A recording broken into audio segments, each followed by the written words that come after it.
Welcome, Wapham crew and new listeners. Secure your tinfoil hats, buckle down tight, and hold on loosely as we soar over the rocky tops of the La Platas on a Rocky Mountain high, get sucked into the vortex of the Four Corners, and settle down snugly at mile marker 420 in colorful Colorado. It is Sunday, April 24th, Monday, April 25th for those of you across the pond and beyond. Good morning, good afternoon, and good evening to you, and welcome to We Are Paradox Media's Late Night in the Rockies. We are broadcasting live from the Mile High Clubhouse tonight. I'm your host, TessaTNT, and I hope you've had an awesome weekend so far. Happy Orthodox Easter for all of you out there who are celebrating today with your families. Please send prayers out to the families in Ukraine, for they are going through quite a lot right now. If you're listening to us right now, live, you're listening to us on We Are Paradox Media, on Spreaker, as well as KPNL Radio, which you can find at KPNL Radio at kpnl-db.com. Whether you're listening on your free time while you're working it, or working out, make sure you look us up on Spreaker. That's where all of our episodes are, except for the ones we've deleted. If you'd like to find those, you can find those on YouTube. You can also find us on Spotify, Apple Podcasts, Google Podcasts, iTunes, iHeartRadio, Castbox, Tumblr, SoundCloud, TuneIn Radio, Deezer, Podcast Addict, and Podcast Chaser. Please go over to our YouTube page and follow us. Give us a like on any of our shows that you listen to, and make a comment. Whether good or bad, I like to hear it all. So tonight, I have a treat for all my guys and gals out there. Hey champ, welcome. Tonight we will be having story time with me, TessaTNT, and we will be finishing off the book Hollywood and the Supernatural, written by Sherry Hansen-Steiger and Mr. Brad Steiger, and then we will be going to this new book that we have, and it's called I Never Believed, that was my clipboard. I Never Believed in Ghosts Until 100 Real-Life Encounters, collected by the editors of USA Weekend. So I'm super stoked that we're starting a new book tonight. I was going to do Reddit and read ghost stories off of there, but I don't know. I figured I'd do this. Hello, Jason. So we have Nick and Jason in the chat room. If you guys would like to come over to the chat room, find us on Spreaker under We Are Paradox Media. Takes just a second to make a profile. If you don't want to totally flesh it out, you could just make a basic profile and come in and chat in our chat room. And if any of you have any ghost stories that you would like to share with us this evening, feel free to give us a call at 970-335-9596. That's 970-335-9596. Alrighty. Well, speaking of ghost stories, my roommate Jason, his daughter actually saw an apparition in our yard last night. I really want to talk to her about that and see what exactly she saw, but according to Jason, it was a grayish-white figure of a man standing in the front yard near the grill. So that's pretty intriguing. Very intriguing indeed. So we'll finish off with this last chapter, Hollywood Searches for Its Soul. And let's see, I think I left off on Dennis Weaver. And let's see, that chapter, yeah, same. So Dennis Weaver, in 1983, Weaver, actress Valerie Harper, and a number of other concerned community leaders founded Life, Love is Feeding Everyone, which daily provides food to more than 400 people. Weaver has long been actively exploring everything from UFOs to the cessation of world hunger, and he passionately continues his work to make the planet a better place. The hearts of people must be changed if the world is going to be saved, he said. We've tried to bring peace, to change things, to create a morality by changing things outside of us. Laws won't change us. Treaties won't banish wars. We will continue to have crimes and wars until we begin to change inside. Stephanie Kramer, a former model who co-starred in the top-rated television series Hunter. Stephanie has been involved in metaphysics since she was a child. The veils between worlds have always been rather thin to her, and she says that when she was growing up, there were always entities in the home that she would help to manifest.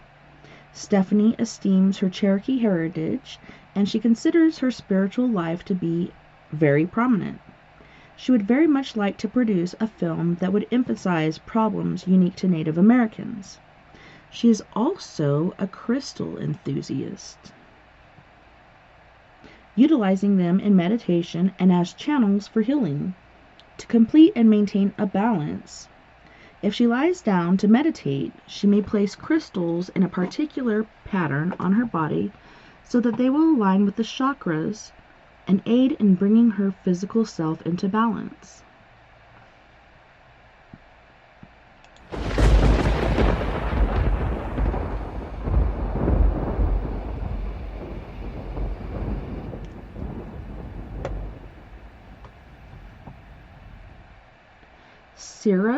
Siri Dharma Galliano and the Mind-Body Link.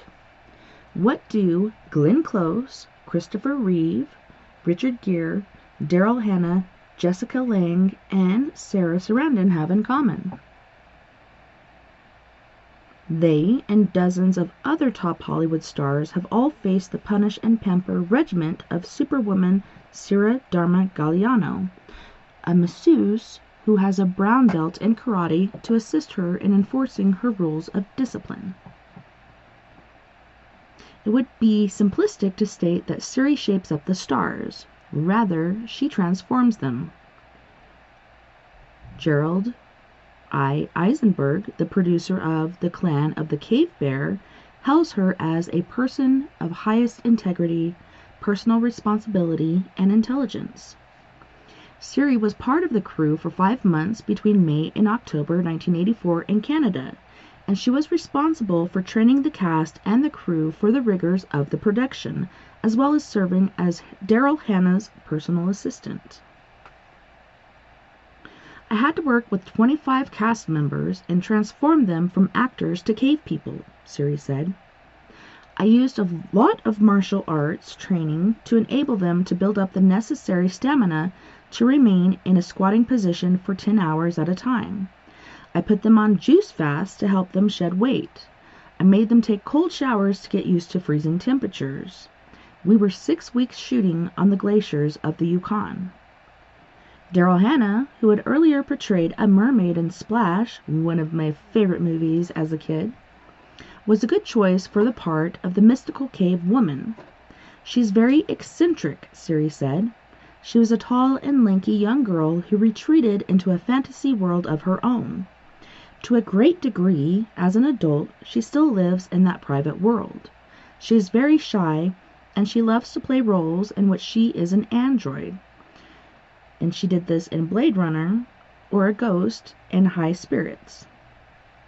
One of Siri's greatest challenges was helping Jessica Lange become transformed from real-life 38-year-old woman who had just delivered her third child to a movie-life 22-year-old college senior. Jessica looked terrific in Everybody's All-American, and it was her willingness to follow my program and her great self-discipline that helped to rejuvenate her, Siri said. I had been her masseuse and her yoga teacher, so we had already established a good working relationship. Siri placed Jessica on a carrot, beet, apple, celery juice and a no-flesh 1 meal a day regimen. In addition, of course, there was plenty of exercising, yoga, and long walks. Jessica never wavered in her self-discipline. Once they were shooting in a country club setting where the actors were being fed a 10-course meal, Siri said. I served Jessica a plate of steamed broccoli, and she didn't utter one word of complaint. By that time, she had undergone a change of consciousness. We were 9 weeks in Louisiana, and Jessica looked nice and slender with a great body tone when she appeared before the cameras. Siri admitted that she is a benevolent, it says despot? I would think depot, but it's spelled D-E-S-P-O-T. Maybe that's another way to spell depot, because despot does not make sense to me. So she was a benevolent depot with her star clientele. I sweat them in the morning, then massage them at night. They'll do anything for that massage. I have to start hard, then soften up later, punish and pamper.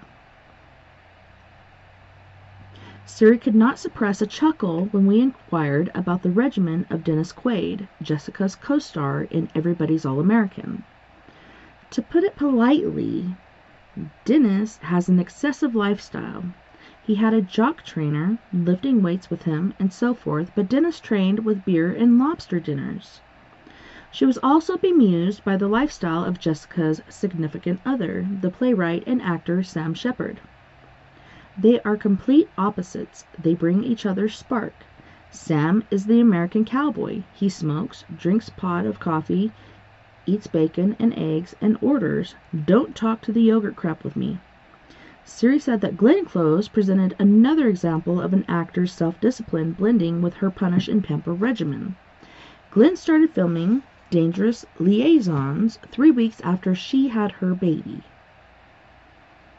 You will notice that she was buxomy and somewhat matronly in that picture.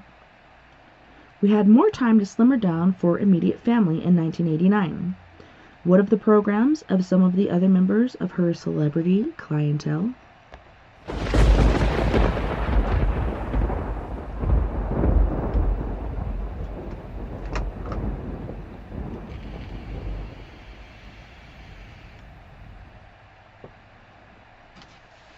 Siri, Dharma, Galliano, and her stars. Christopher Reeve. Some of the methods that he used to pump up for Superman have harmed his body. His tissues now have an unnatural feel to them. Christopher was originally a long, lean type. He is a really sweet being who is now living in a body that just doesn't match his personality. LeVar Burton. When he did Roots Christmas in 1988, I helped him with a fast to move from his present age of 32 to the young Kunta Kinte. He had to get back into the slavery consciousness all day, so at night I would have incense burning, a nice vegetarian meal, and a massage to help him return to his center. He is a very aware person who uses crystals, yoga, and both African and Native American techniques to stay in balance. Richard Gere. Richard truly walks his talk. He is glowing and radiant. He does Tai Chi, meditates, and there is no tension in his body. He is a gracious man of integrity. Shelley Long. Although she likes to be the center of attention, she is not the madcap character she often plays in the movies or on television. She meditates and truly wishes to serve as a vehicle of light. She desires to work for at-oneness, and she knows that it is God's will that she is on the path. She lends to causes and works on environmental issues. Siri told us that her favorite fun was teaching yoga on the Starship Enterprise on the set of Star Trek, The Next Generation. In my opinion, the new age fits right into the space age. She said, I am certain that our descendants in the future will be acutely aware of the mind-body link.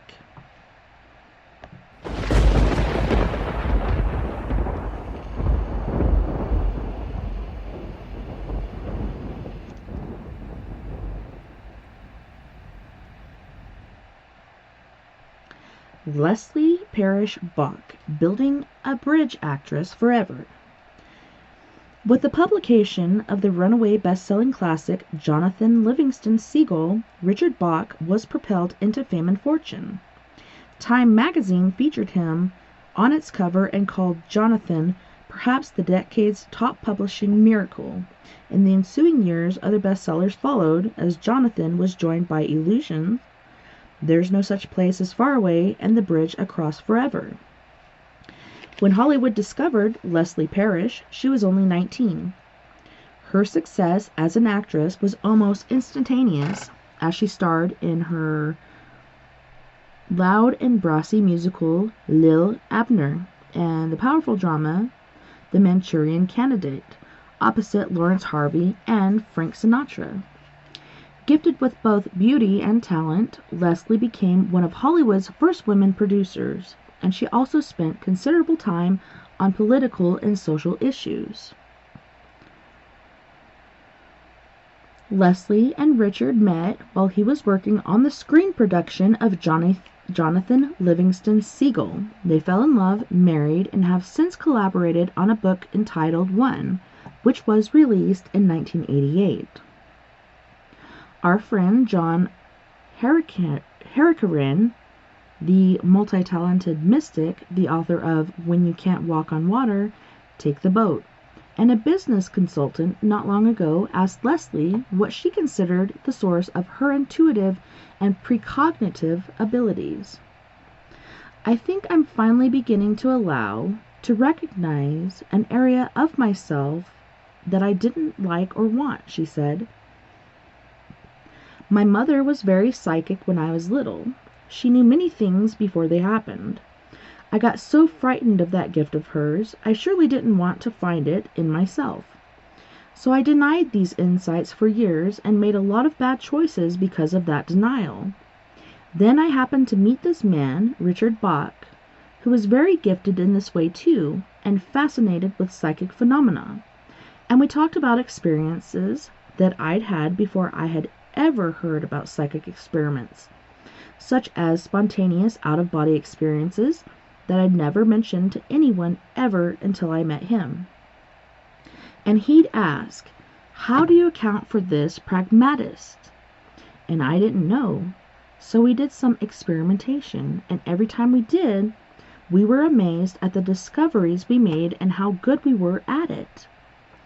Did Leslie think that anyone might be able to do these things if he or she practiced? Absolutely. I've been a tough one to convince because I didn't welcome it.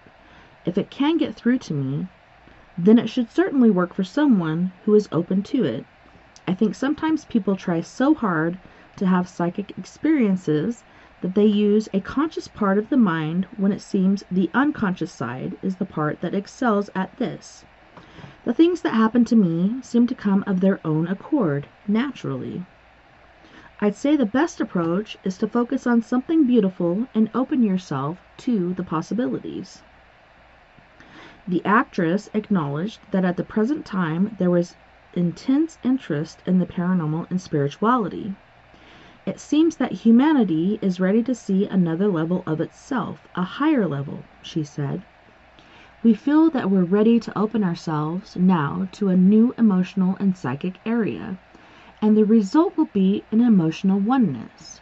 We see the birth of that today as walls of suspicion between peoples and nations are beginning to disappear, and we find love and friendship and joy in discovering one another at last. Harricaran wondered about Leslie's opinion of the current interest in channeling. Some aspects of channeling disturb us, she said. I feel that, in its best sense, we're using someone else to give us permission to affirm what we already know. And if that's what it takes to allow ourselves to recognize these perceptions or to pry them from the place we have hidden them, that's fine. But I think it is disappointing that some people become involved in search of spiritual insight and wind up instead involved in high finance. I think we should be wary of channels who urge us to buy more than a look at their ideas. What about crystals? Do they have magic? Leslie replied that she and Richard had a beautiful crystal in their living room. It is from a dear friend, and we love it for its beauty and for the love of the friend who gave it to us. But aside from that, we don't see any magic in crystals other than the magic that we give to them ourselves. What does she think about astrology and other mystic arts? I was raised a Catholic, and I took from that system all that I felt was good, and I used it to grow, she said. But when I became a system for the limitation of my thought and my growth instead of a growth process, I left it and looked to other systems. Astrology. various other religions, channels, all sorts of things. Now I feel that all of these systems, whether they are ancient religions or the methods that are developing in the New Age, are simply ways of focusing our highest sense of right and allowing ourselves to see it. They give us permission to set time aside for inner exploration, to say, I'm going to assign an hour for church, or 20 minutes for meditation, or a weekend for a seminar.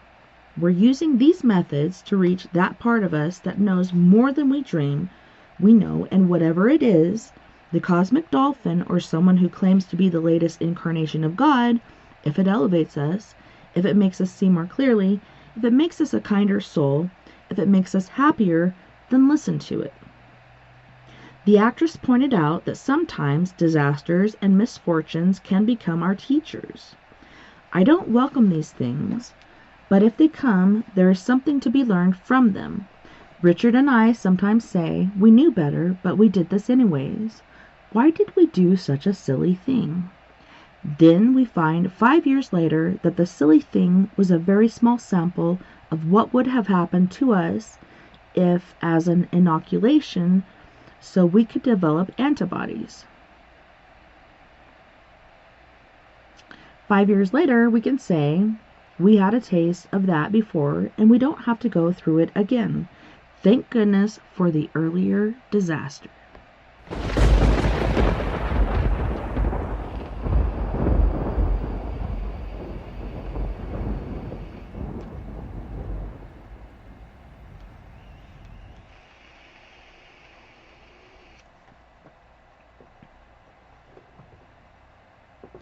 Earlene Cheney, from starlet to spiritual leader.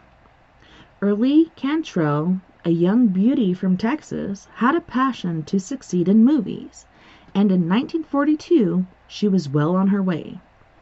The distinguished actor Victor Jory had directed her in a little theater production of The Philadelphia Story, and he wrote letters of introduction for her so that she might conquer Hollywood by way of the Broadway stage.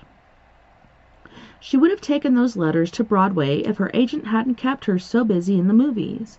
And then, suddenly, there was the war effort, and Early felt it her duty to join the Women's Emergency Corps of Beverly Hills and to entertain the troops.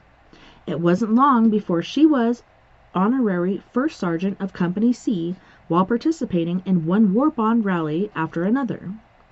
Next, there were the movies in which she appeared with Shirley Temple, Edward G. Robinson, Merle Oberon, and Franco Tone.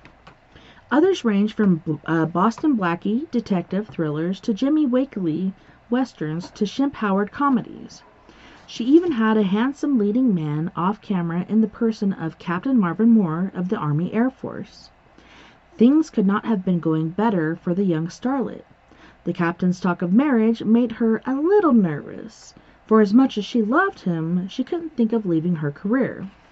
He would have to understand that Hollywood was her life, her breath, her very existence. Then the war was over. She asked to go home to Texas to visit her family before she gave Marvin her final answer concerning his marriage plans. Early was 28, certainly old enough to get married if she wished. She just wanted to be absolutely certain. On Halloween, 1945, however, the terrible telegram negated everything. Captain Marvin Moore was killed that afternoon in an airplane crash. The captain's death caused so much grief that I could not eat, Early said. I went 9 days without food. I think on the subconscious level, I wanted to starve myself to death and join him in a natural passing. After she perceived the captain's spirit and began to communicate with his essence on the other side, the rising Hollywood starlet realized that her true mission in having come to Earth was to share with others the answer of what happens after physical death. Acting had been my all-consuming desire, she said, but then the Holy Spirit touched my soul and I was baptized in a different kind of realization. I could no longer continue with acting.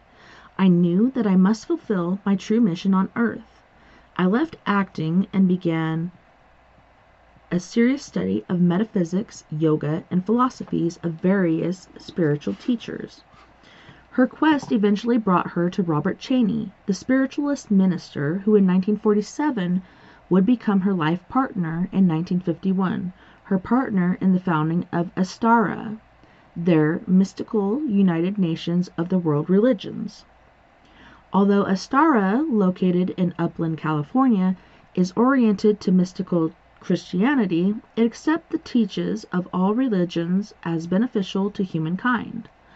Other concepts and practices of the center include a school of the ancient mysteries offering a compendium of the esoteric teachings of all ages. 2. A fraternity of all philosophies coordinating many viewpoints of humankind and the interacting inner structures that unite us as one in the infinite. 3.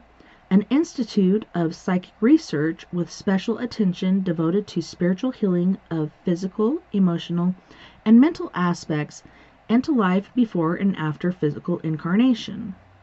Earlene said that she had always been aware of the Great Presence even when she was very little.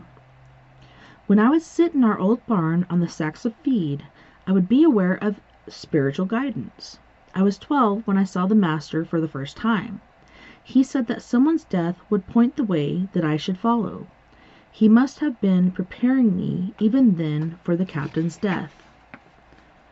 She has also had visions of ancient Egypt haunt her since she was very young. Some years ago, when she visited the fabled land of mystery, she underwent a mystical experience in the Great Pyramid. Angelic voices sang out, "Welcome back," and I was taken through an initiation process by the Great Mother Isis, who became the Blessed Mother Mary, Earlene said. It was given to me at that time that I should conduct a rosary campaign for non-Roman Catholics. She regularly leads mystical tours to the various global power places. In each one of these sacred areas, she plants a crystal, forming a holy grid work from one power spot to another. Our prayers and meditations may thus begin to restore this old lump of coal planet into the diamond planet that she is supposed to be. It was the Blessed Mother's influence that has been responsible for the resurgence of the spirit of peace in the world, she said. She has crumbled the Berlin Wall. Remember the Fatima prophecy in which the Blessed Mother promised to convert Russia away from the godless communism? Now we have Gorbachev visiting the Pope.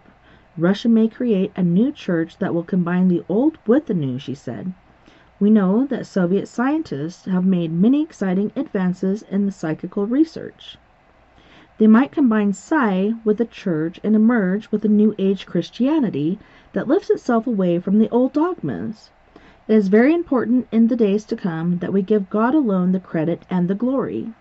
The Blessed Mother's prayers, blended with our prayers, are breaking down barrier after barrier. We must now see that organized religion strives for a higher level of consciousness. What of the great catastrophes that some visionaries foresee in this time of great transition and change? Regretfully, Earlene said, most of the earth changes, the great catastrophes, have already been set in motion, and they must be played out. Some can be negated with prayer, and legions of great ones from the other side are working to assist us as we come to the end of a great cosmic age. Is she one of those who envision Southern California falling into the Pacific Ocean during these end times? Oh no, she said. This is too precious a place. Southern California is marked for greatness. There should have been a great pyramid built here, for it is as powerful a spiritual center as the Great Pyramid near Cairo. Earlene told us that although a great many motion pictures had been influenced by dark forces seeking to demean humankind, she was optimistic that producers and directors who channel the light will prevail. Movies, such as those made by Steven Spielberg and George Lucas, will help to turn the tide against the darkness. Hollywood and Southern California are the centers of a downpouring of spiritual energy of a Delphic, precognitive nature, such as that in the ancient city of Delphos. Now how this energy this spiritual essence is used depends upon the receiver. It can be used for the highest forms of enlightenment, or it can be debased and utilized to produce products of extreme negativity. I believe, Erlene said, that Southern California and Hollywood can accomplish a marvelous transformation, or whatever evil and negativity they might have previously produced. They have the ability to transform the effects of darkness into things of great beauty, and when they do, they will be under the protection of the hierarchy.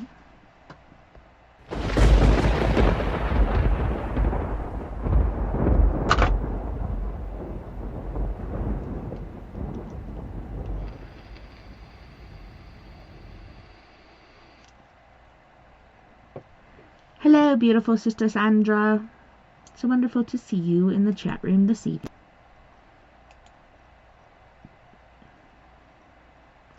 Now I have this stupid thing like stuck on my screen. What the heck is that? What the crack? There we go. It's gone. We don't have to worry about that thing anymore. Goodbye, David. Using Hollywood's magic lantern to pierce the darkness. Kevin Ryerson is not only one of the most well-known psychic channels in the world today, he is also a movie buff. He is especially pleased that a growing number of Hollywood stars, writers, directors, and producers seem to be serious about finding their cinematic souls. Ryerson told us that the movie that he feels best represents what it is truly like to have psychic or spiritual gifts is Resurrection, with Ellen Burstyn and Sam Shepard. Ellen, who is the courageous mother combating demon possession in The Exorcist, this time brilliantly portrayed a woman who returns to life from a near-death experience and is gifted with incredible healing powers. Resurrection deals very accurately with a person who suddenly has a spontaneous gift, Ryerson said. The film shows that we must deal with such people compassionately. The film also shows that our fundamental religious institutions have a very low tolerance of these kinds of things. In Resurrection, we see clearly that it is neither science nor religion that benefits the person, but compassion, spiritual values, and friendship. I think that it is a very highly evolved movie. Kevin also gave his approval to Field of Dreams with Kevin Costner, Amy Madigan, and James Earl Jones. Here is a person, Costner, an Iowa farmer, following his inner voice. The film shows us what interconnectedness we all have. It shows how personalities, even ones as controversial as Shoeless Joe Jackson, can be healed if we just learn to have more compassion and understanding for the actions of others. Field of Dreams demonstrates how past personalities can have both psychological and a spiritual impact on us. And I think it also shows the subtle influences that psychic forces have on and in people's lives. It portrays the heroic quality of those forces. Ryerson also offers accolades for Testament, with Jane Alexander, a motion picture that he feels very strongly impacted society in a positive way. The film grimly portrayed the struggle for survival in a small town after a nuclear holocaust. It is the only movie originally made for television that crossed over and became a major cinematic event, he said. This film probably had the single greatest impact on nuclear disarmament of any message that has ever been created. Many sociologists say that the great demand for nuclear disarmament and the pressure for that was put on Washington all came out of seeing that film. Think of it. All of it was written from one single comprehensive dream that the writer had. So that, if you will, is an example of a powerful film that came from a paranormal source. It was awesome in its subtleness, but it was relentless in its impact. Think of it. Every single word of dialogue, every single scene came from one person's dream. Now that's lucid dreaming. Yes, Hollywood can become an incredibly focused power for social change. and the elevation of mass consciousness. But, as Ryerson observed, the whirlwind pace and the pressure of keeping up an image all add to the fur-lined trap that ensnares so many stars who got lost and can't find their way back to what is real. If only the age-old truth, for what is a man profited if he shall gain the whole world and lose his own soul? And that was Matthew 16:26. Was up on the Hollywood Hill in neon. At the same time, Ryerson shared our enthusiasm about the many stars of Hollywood who have begun to use the platform of their stardom to accomplish more than personal glory. It is so wonderful, he said, that a number of stars are being honest, telling the truth, talking about who they really are. They are giving expression to the spiritual reality that this stage of life may be just one stop on the way to someplace better, or someplace worse, depending on how we handle our true role, our real role ourselves. Rising above Mommy Dearest. Accepting the responsibility of playing our true role in life may sometimes require great courage. People were very angry with Christina Crawford when her book Mommy Dearest was published. Legions of film fans did not wish to hear that one of Hollywood's greatest stars could possibly have behaved in the manner described by her own daughter. Decades of moviegoers wanted to cherish their image of Joan Crawford as the glamorous woman who stood strong against all odds. None of them wanted an idol that had been scheming, manipulative, sexually permissive, irrational, and cruel to her children. I simply did not anticipate the negative reaction to my book, Christina said. I thought people would be more understanding of the tragedy that had affected both my mother and myself. Eventually, she said, the tide turned, and Mommy Dearest was picked up by the media as a serious work that dealt with a serious problem, that of child abuse. The situation in the United States is so shocking, Christina said. We now have 2 million children a year who are reported as abused. 1 out of every 10 live births in the United States is affected by either drugs or alcohol. We are creating a different class of persons. Persons whose childhood experiences have permanently damaged them. Christina was disappointed with the film version of her book. I felt the producers made a giant mistake by changing the point of view of the story. It was written from the point of view of a child who is vulnerable and helpless. I had hoped the film would be experiential and non-linear, experiencing life as children do. I wanted it to tap into everyone's childhood experiences, whether or not they had ever had any kind of chaos or violence in their lives. She told us that she had explored her possible karmic connection with her mother during a Bushido seminar conducted by Dick Suffin. It became clear to me that we went back a very, very long time, but it wasn't altogether the two of us. It was only partly that. Christina said that when she went away to college, someone gave her a book on reincarnation. It was the very first time that anything ever made sense out of the chaos of my life. That book actually saved my life. I didn't understand it thoroughly, and there weren't a lot of people in the 50s to talk about such topics, but the organizing principle of the book literally saved my life. The theory of reincarnation made what had seemed to be senseless behavior fit into some sort of philosophical scheme.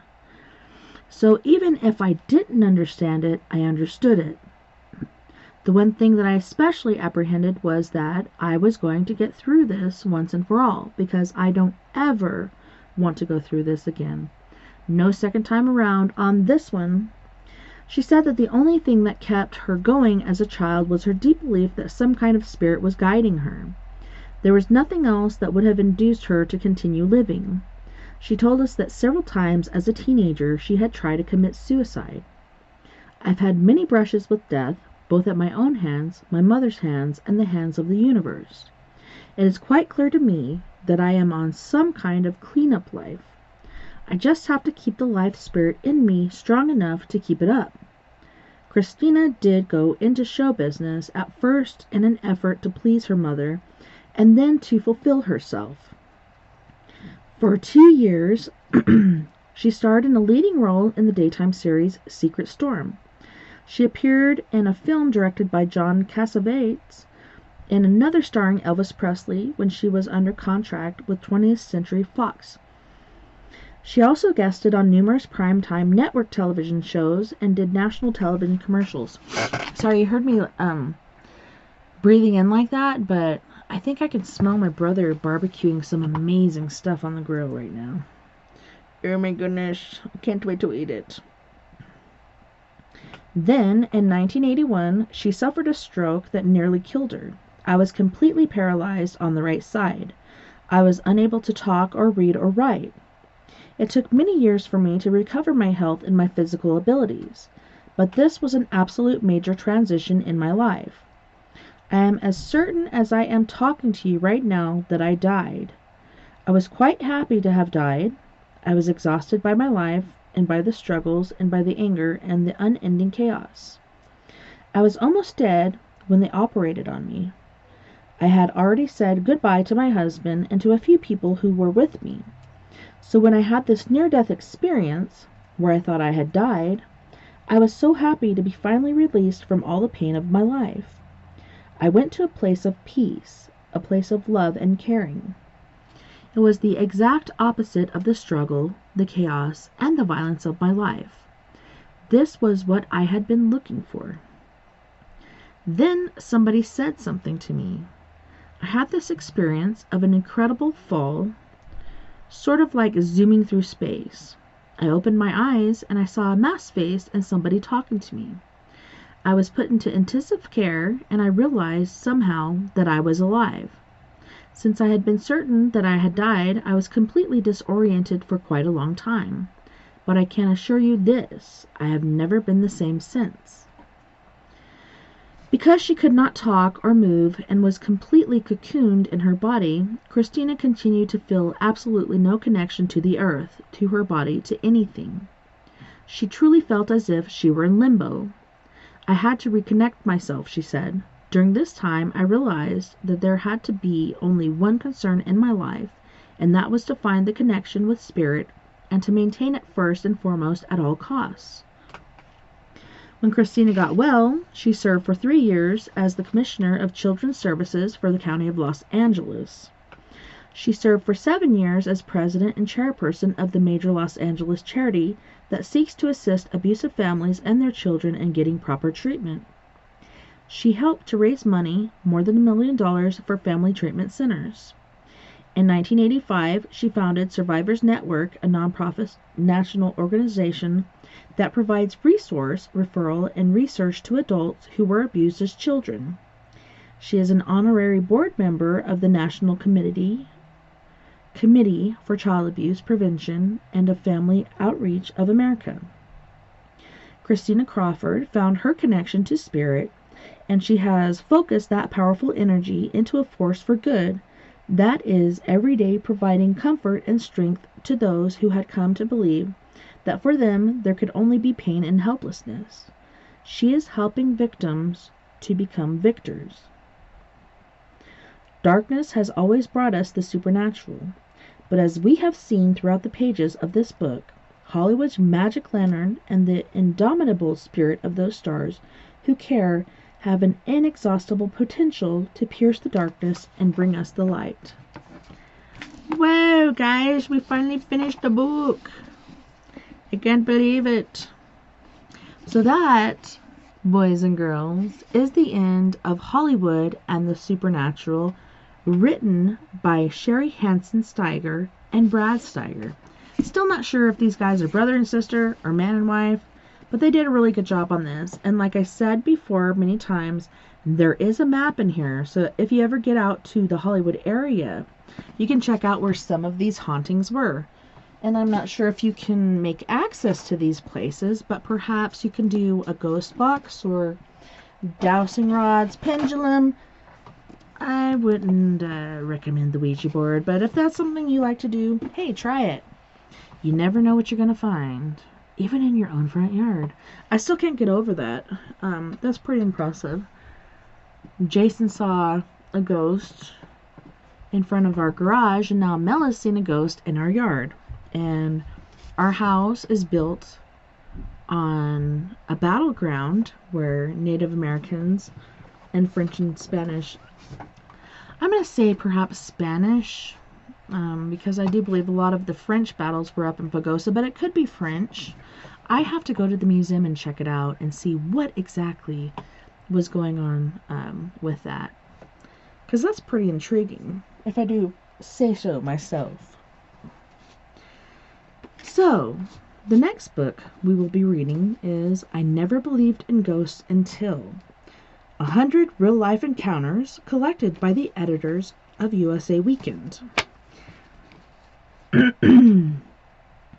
So I'll read the inside cover to you, and then shortly after that we're going to go to break. I'll probably do the intro to the book as well, and then we'll go from there later on. The experiences that make up this ghostly collection are the stuff of nightmares, frightening senses or seances, unexplained noises, and mysterious footprints. But that's only the beginning. You will open the secret door that restrains anguished, screeching souls, enter an apartment that smells of blood at all times, and follow a ghost who leads the way to the gun that was used to murder her. These encounters range from the truly terrifying to the benign, but all defy rational explanation. For example, the pair of shoes buried with a dead man that showed up years later in his closet, crusted with mud and mold. He had always sworn he'd come back to haunt his wife. The handprints of a boy that appeared on a wall years after he had been struck by lightning and killed. The man who didn't believe his wife when she said she kept hearing someone whisper her name until a ghost left him with 4 long scratches on each shoulder. The little girl who visited an elderly friend on a Sunday afternoon, only to learn afterward that he had died the day before. The woman who thought she'd been lucky to find a trunk full of beautiful linens and lace at an antique show, only to discover that the original owner of the trunk, long dead, intended to inhabit her body. All these real-life encounters make for compelling evidence that ghosts are all around us, and that at any time any one of us could be confronted by the face of the unknown. So on the back it says, 100 real-life ghostly encounters, including the haunted Ford, a house in the woods, the floating head, an unexpected passenger, tombstone dreams, dark intruder, a distinct odor of blood, the hooded figure, a room with something extra, 2 small white coffins, a strange wind, pyrotechnics, lost love, he wants what is his, the ghost who played the violin, and many more. I'm actually super stoked about this, guys. I can't wait. Let's see how, we can get through the introduction. There's nothing like a good ghost tale, whether you're a believer or not, to send chills racing up the spine, and apparently the readers of USA Weekend agree. Recently, we invited the magazine's readers to send us their stories of the supernatural for a special Halloween feature. We were deluged with more than 500 stories, 6 of which we published. But there were so many more unearthly tales among the growing pile that we were delighted when Contemporary Books asked to publish an anthology of the 100 best stories. Among our favorite are the ghost who leads a farmer to a hidden murder weapon, the spirit in a pink Angora sweater who snaps an Instamatic camera, and the prankish child apparition who moves a teddy bear around the house. Most of our story writers describe themselves as skeptics, and their ghostly encounters as strictly one-shot visitations. I've never been accused of being a storyteller or someone who suffers from an overactive imagination, a typical letter began, and a truly surprising number of people started off their stories with, I never believed in ghosts until. But some writers claim their house hauntings went on for years. It's just not something you talked about to those outside the family. What would other people think? Explained one woman who wrote. And a couple who had agreed not to talk about their resident spirit in front of their young children were later startled to discover that their kids had been seeing the ghost all along and had accepted it as normal. Within this anthology, you'll find a smorgasbord of spooks. There are restless spirits who refuse to leave their old stomping grounds and helpful ones who protect the writers from impending danger. There are touching stories of love so strong that it transcends the grave and truly frightening tales of evil presences with superhuman force. As a general rule, we have changed names, places, and other identifying details to protect the privacy of people who appear in these stories. Aside from those changes, the voices you hear in these pages are of real-life people and the encounters they believe they had with spirits, both benign and malevolent. Are the visitations real? Coincidence? You be the judge. And that is from the editors of USA Weekend. Hence begins the book, I Never Believed in Ghosts Until. The first story is Tales for a Stormy Night. Well, it's not quite stormy here, but the wind has been blowing and it's very cold. Hence I am wearing a nice fluffy little jacket. But on that note, boys and girls, we are going to go to our first music break. On this break, we have Miss Mia Savage, whose band is known as Antidote for Savages, and she will be singing Our New Reality, Singing to Your Grave, Bury Me in Heaven, and Your Skeleton.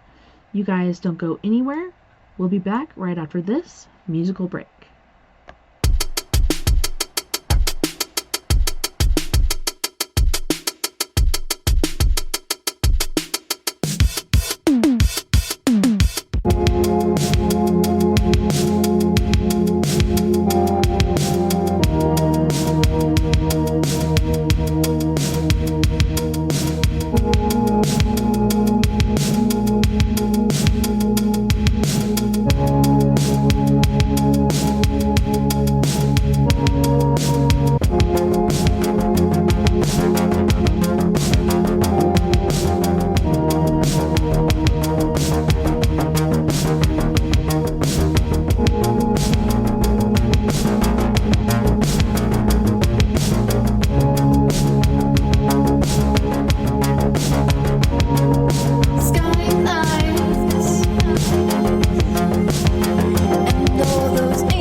All the shit that he brings.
Welcome back, everyone, and thank you so much for joining us on We Are Paradox Media's Late Night in the Rockies.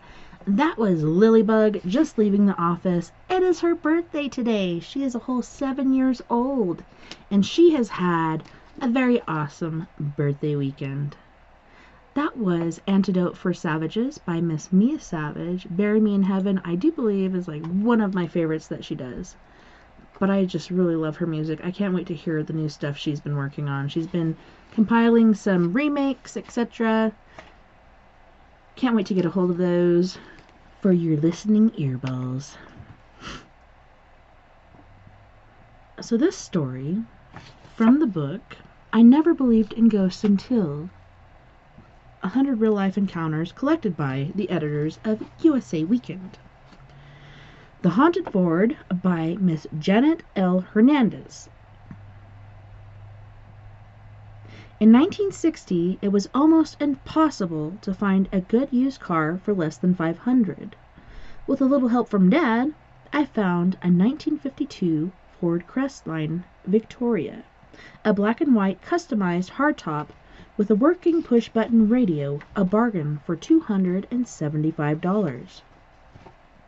Since I had recently graduated from high school, money was hard to come by, so I borrowed $250 from Mom and Dad. As soon as I started to work, I would begin to pay off the debt in weekly. For our first outings, the vehicle's passenger door flew open. We didn't think much of it and took the car to the garage for repair. The mechanic couldn't find anything wrong with it, so he didn't charge us. The following week, my sister and I were riding around when the same thing happened. As soon as we arrived home, I told Dad. He checked the door catch over again, but still could find nothing wrong. The third time it happened, we were driving about 40 miles per hour next to a cemetery. Still, we didn't give it much thought. The fourth time the door flew open, we were also going about 40, this time next to a different cemetery. It was now becoming clear that something strange was going on. We decided to have the oil changed, so we took the car to our local garage. While the car was up on the lift, we noticed that some wires had been fastened to the underside of the car to hold up some pipes.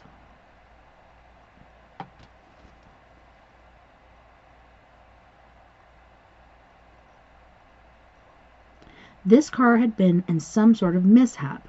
Our bargain was turning into a real mystery. The mechanics secured the wires and added new clamps to the exhaust system. The oil change completed, we went for a spin. This time, we were going 50 miles per hour when the passenger door flew open. Have you ever tried to push a door open at that speed? Pretty difficult. At that point, we decided that the car was haunted. Someone was most likely killed in it in a shootout. We made the decision to trade it in.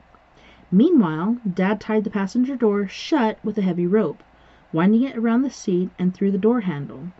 He was following me home when just in front of the little church near the center of town, the door flew open, rope and all. There was a cemetery behind the church. That was our last encounter with our ghost because the car was sold an hour later for $650, another bargain. We never heard any more about the 1952 Ford, and I never saw it again. Perhaps the ghost had its last ride.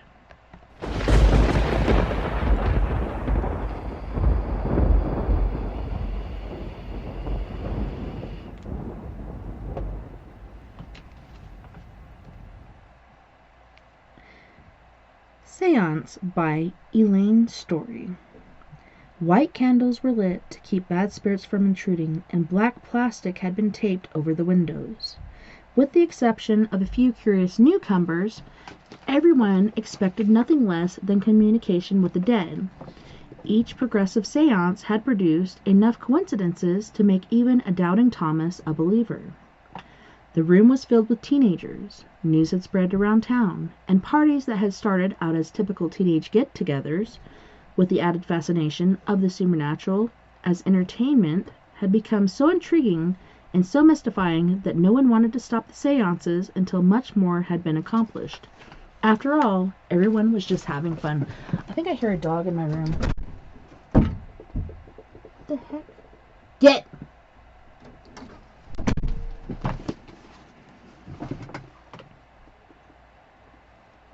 On this particular night, the group decided to call back a guy named Nicky who had died a few years earlier from leukemia at the age of 27. He really had no claim to fame. He simply happened to be dead. He had been friends with some members of the audience, and almost everyone else had known him or knew him because we lived in a small town. The main practitioners of the seance placed their hands on the Ouija board's dial. Different kids from the crowd asked questions. The first few were simple and factual. What was your wife's name? What year did you graduate from high school?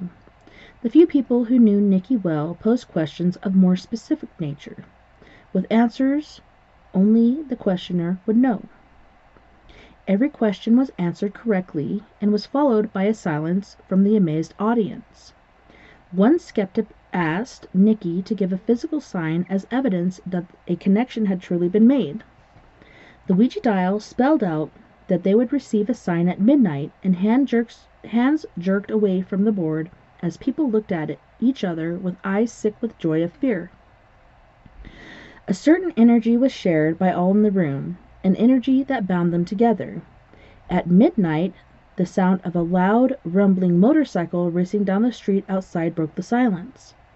The teenagers scrambled out of their chairs and rushed to the windows, but no one saw a bike. That was a Harley-Davidson. Nicky owned the baddest Harley in the county. We checked each other's facial expressions. Some of the girls unconsciously covered their mouths with their hands. Others tried to offer some logical explanation to ears already prejudiced against reason. What they all had witnessed through sight and sound was all they needed to satisfy the obvious conclusion, even if the obvious was beyond explanation. Still, our determined guest had to make it vocal. Ask if that was Nicky's bike.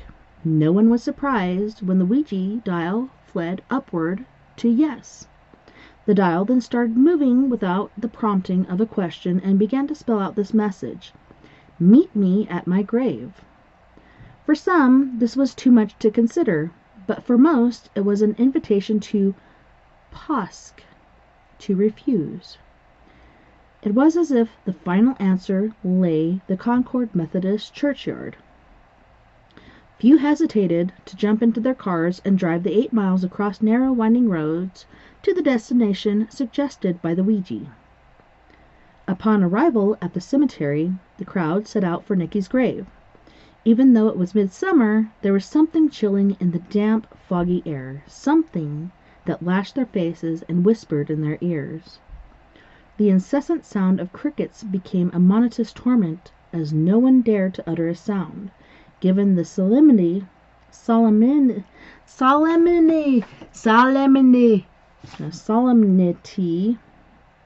holy shnikes,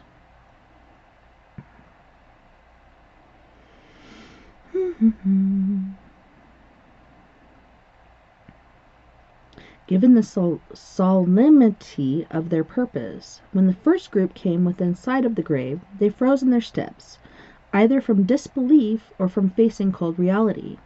No one came within 20 feet of Nicky's final resting place, because those who looked through a moonlit haze saw a dim, shadowy figure sitting on Nicky's tombstone, arms outstretched to greet them.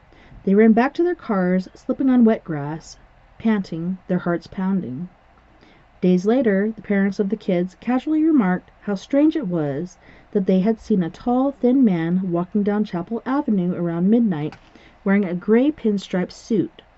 Nicky had been buried in a gray pinstripe suit.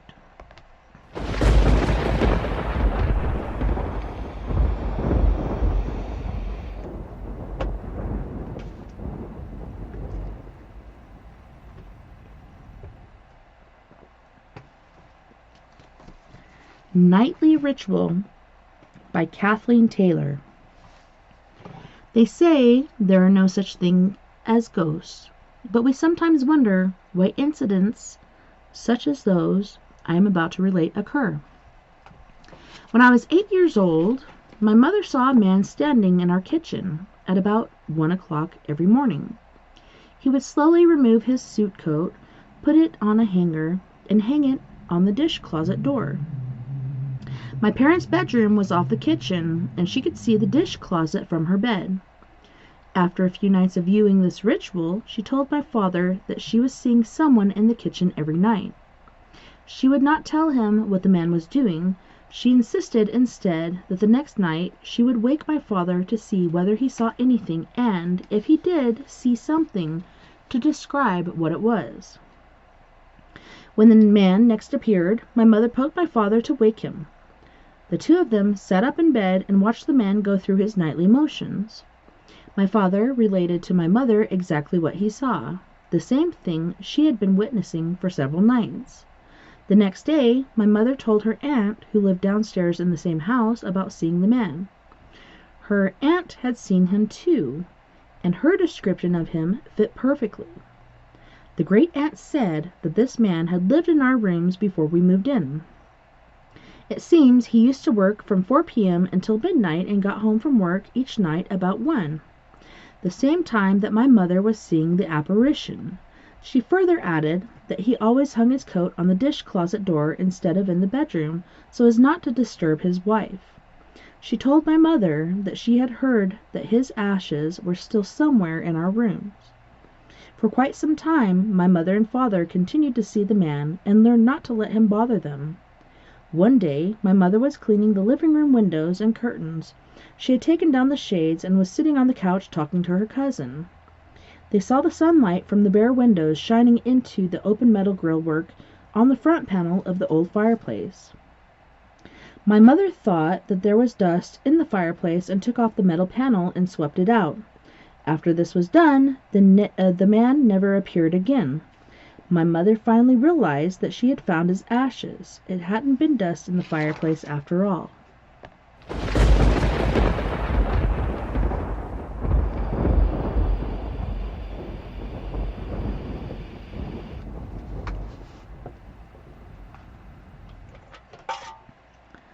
A House in the Woods by Nan Rowe.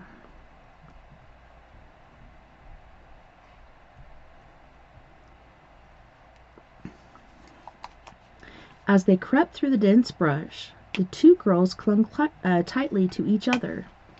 The fear and excitement growing within them threatened to burst forth in nervous giggles. They had talked of nothing but this adventure for a month. Since the day they had unexpectedly discovered the little house in the woods about a mile from their grandparents' farm, they had been anticipating this daring odyssey. They just knew the place was haunted. They wanted to explore the interior, yet dreaded what they might find, or what might find them. When they had first come upon the house, they had run away from it.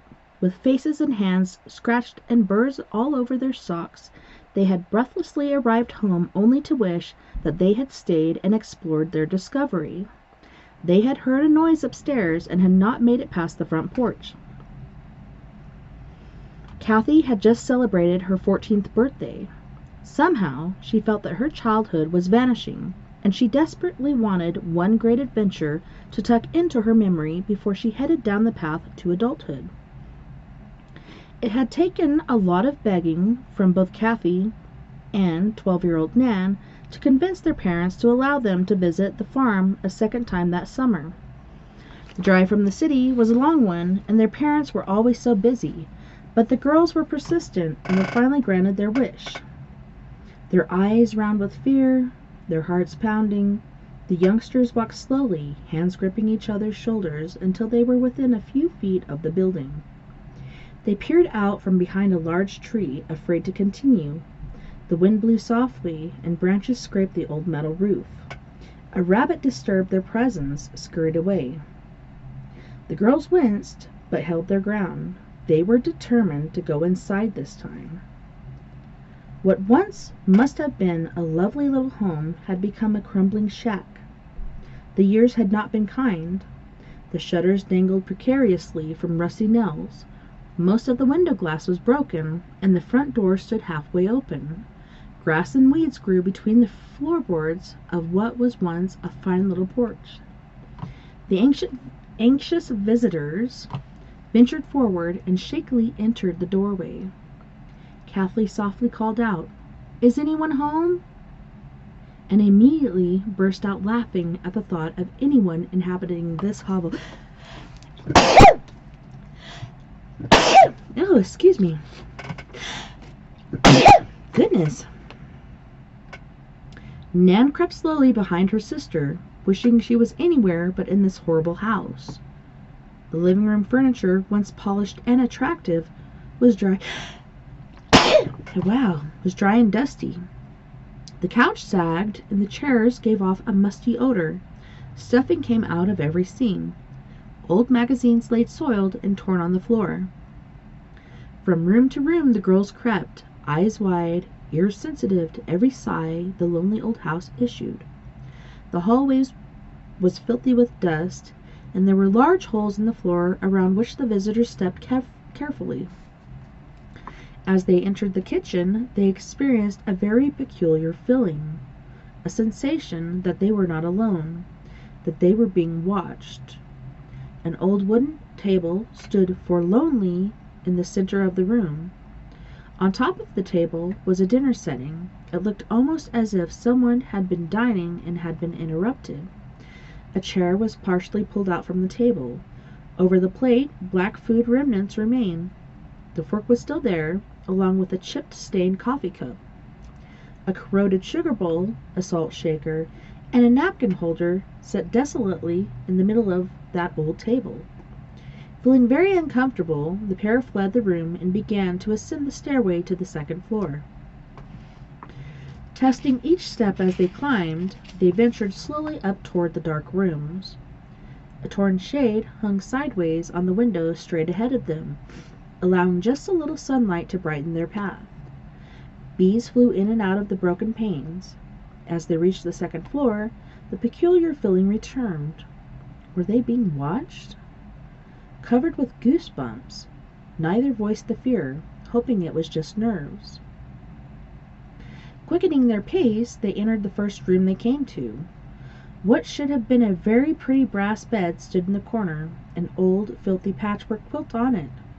There was a mirrored dressing table upon which a rusty metal hairbrush and a broken vase sat. The mirror was cracked and had turned a gold color. The girls' reflections were distorted, barely recognizable.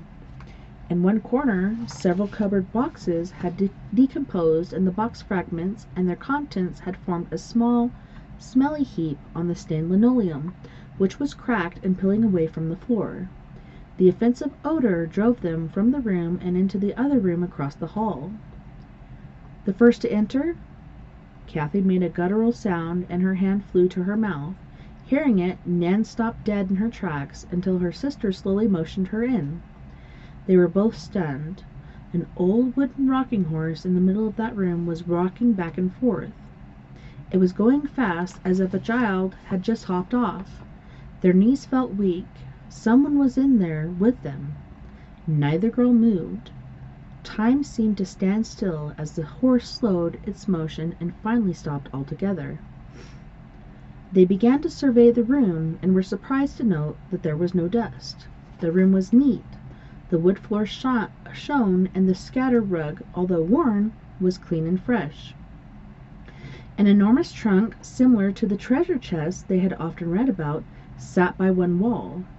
An ancient treadle sewing machine was near it. As they looked around, they noticed an old, rather primitive baby stroller and a very old rocking chair. A baby crib with a stained mattress occupied one corner of the room. A long, narrow mirror was nailed to the back of the door. The mirror was cracked and yellowed, but the reflections were remarkably clear. The sheer curtains, in shreds, were not moving. As a matter of fact, not even a small breeze was blowing through the broken window panes, yet the rocking horse had been rocking. After what seemed like ages, Nan felt her fear subsiding slightly, and her curiosity returning. Of like minds, the sisters crept silently toward the chest. Very deliberately, Kathy lifted the lid and kneeled on the floor. Nan joined her, and they enjoyed a most wonderful discovery. The ancient repository held many old letters and photographs. Temporarily ignoring the rocking horse, the trespassers were transported back in time as they examined the pictures. As they began to read the letters, they found that they had to strain their eyes and even improvise a little as the ink had faded and smeared. Obviously written during a war by a weary soldier to the woman he loved, the letters contained a tiny piece of history. Although the snooping girls felt a little guilty for their invasion of privacy, their remorse was not heavy enough to stop them. The words on the stained, faded paper were from the heart. He had missed her so much. He was so afraid he would die and never see her again. He had received the pictures of their little son and was amazed at how much he had changed. Why was he so thin? Kathy and Nan imagined that the man who had last lived in this house was once a young soldier who had written those letters to his lady love. The sisters took turns reading them aloud to each other. Kathy began reading a letter written in a woman's handwriting. She read it aloud in the beginning, but soon began to read silently as tears slipped down her cheeks. Nan kept asking what was wrong, but Kathy was not to be interrupted. When she had finished, she handed the epistle to her sister. Evidently, the soldier's wife had written the agonizing words to inform him of their little son's tragic death. At the age of 3, he had developed pneumonia and passed away. The joy of finding the pictures and letters ebbed as the girls became emotionally involved in the anguish this couple must have faced. Kathy sadly reached into the trunk and withdrew a yellow and very dry folded parchment. As she opened it, the parchment fell apart where it had been folded. Piecing it together, she realized it was a very old telegram. It stated simply that the soldier's wife was dead.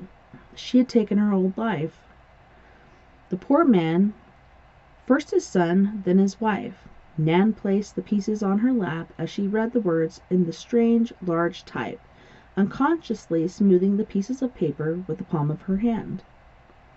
Without speaking, the unhappy pair placed everything back into the old chest, closed the top, and stood up to leave.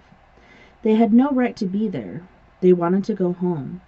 As they headed toward the door, they both glanced at the old rocking horse. It was still, but at that very moment the rocking chair began to move slowly back and forth. Neither of them could move a muscle. Then, their utter astonishment, they heard soft humming, the nearly inaudible humming of a lullaby. Kathy had difficulty breathing. An involuntary swallow caused a gulping sound to escape her lips. Nan felt she was paralyzed. She willed her legs to run, but they would not obey. Unaware that they were clinging to each other, the trembling girls began to move sideways toward the door. Their eyes darted from the rocking chair to the door. As they slithered past the closet, Nan groaned. It was an awful animal sound, and Kathy grabbed her as she fell to her knees. Nan pointed to the door mirror as she sat slumped and panting for air. Kathy followed her gaze to the mirror, and her stunned expression confirmed that she saw it too. There was a lovely lady sitting in the rocking chair, holding a small child in her lap. The pair slowly looked back at the rocking chair. It was empty. Only the mirrored reflection revealed the image of the woman, who looked content and absolutely peaceful. Her eyes never left them. On their feet in seconds, fleeing in total terror, the sisters went down the steps 3 at a time.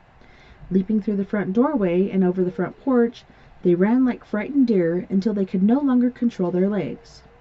They collapsed under a big tree, gulping huge mouthfuls of fresh air. The house was out of sight. The birds were singing, and the bees droned around them. Oddly, neither girl wept. They wanted to, but somehow felt that it would be childish, and they were not children any more. They did not doubt their sanity. They knew what they had seen. It had been real. They were still terrified. They felt older than they ever had in their entire lives. Kathy and Nan left their ghost and her little child alone with the serenity they had found. The girls told no one. It was their lifelong secret. Who would have believed them anyways?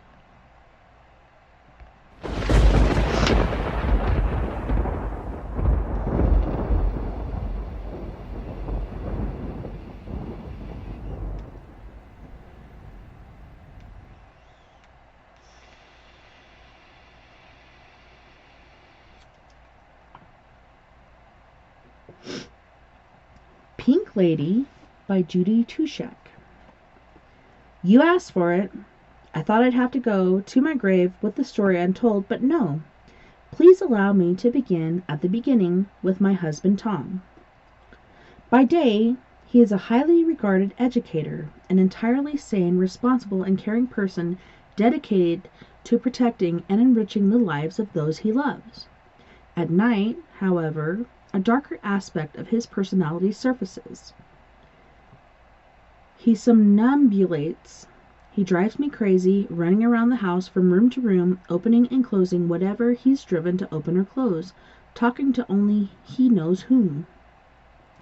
Sometimes he even somnambulates, which is to say that he does similar but not matchingly odd things without even leaving our bed. He sits upright, with arms outstretched, with a mummy, or leans over me in a stance with vulture eyes wide and staring, uttering not a sound. So it's not that I'm unused to that certain sensation, indicating a strange otherworldly presence nearby. In fact, I'd like to think that I'm better prepared than most to deal with such eventualities because, thanks to Tom, I have a method. I've learned to will myself to be calm. I remain still and open my eyes very slowly so as not to startle him when I sense his goings-on. It works for us, and it worked for the ghost.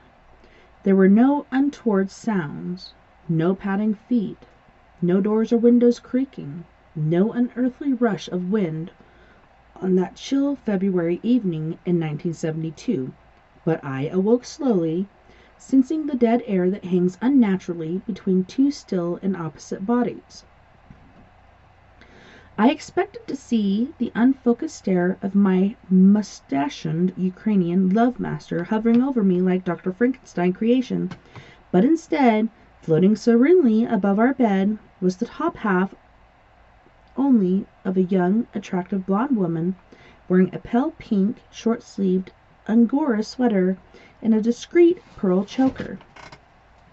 She was holding a Kodak Instamatic camera at the ready.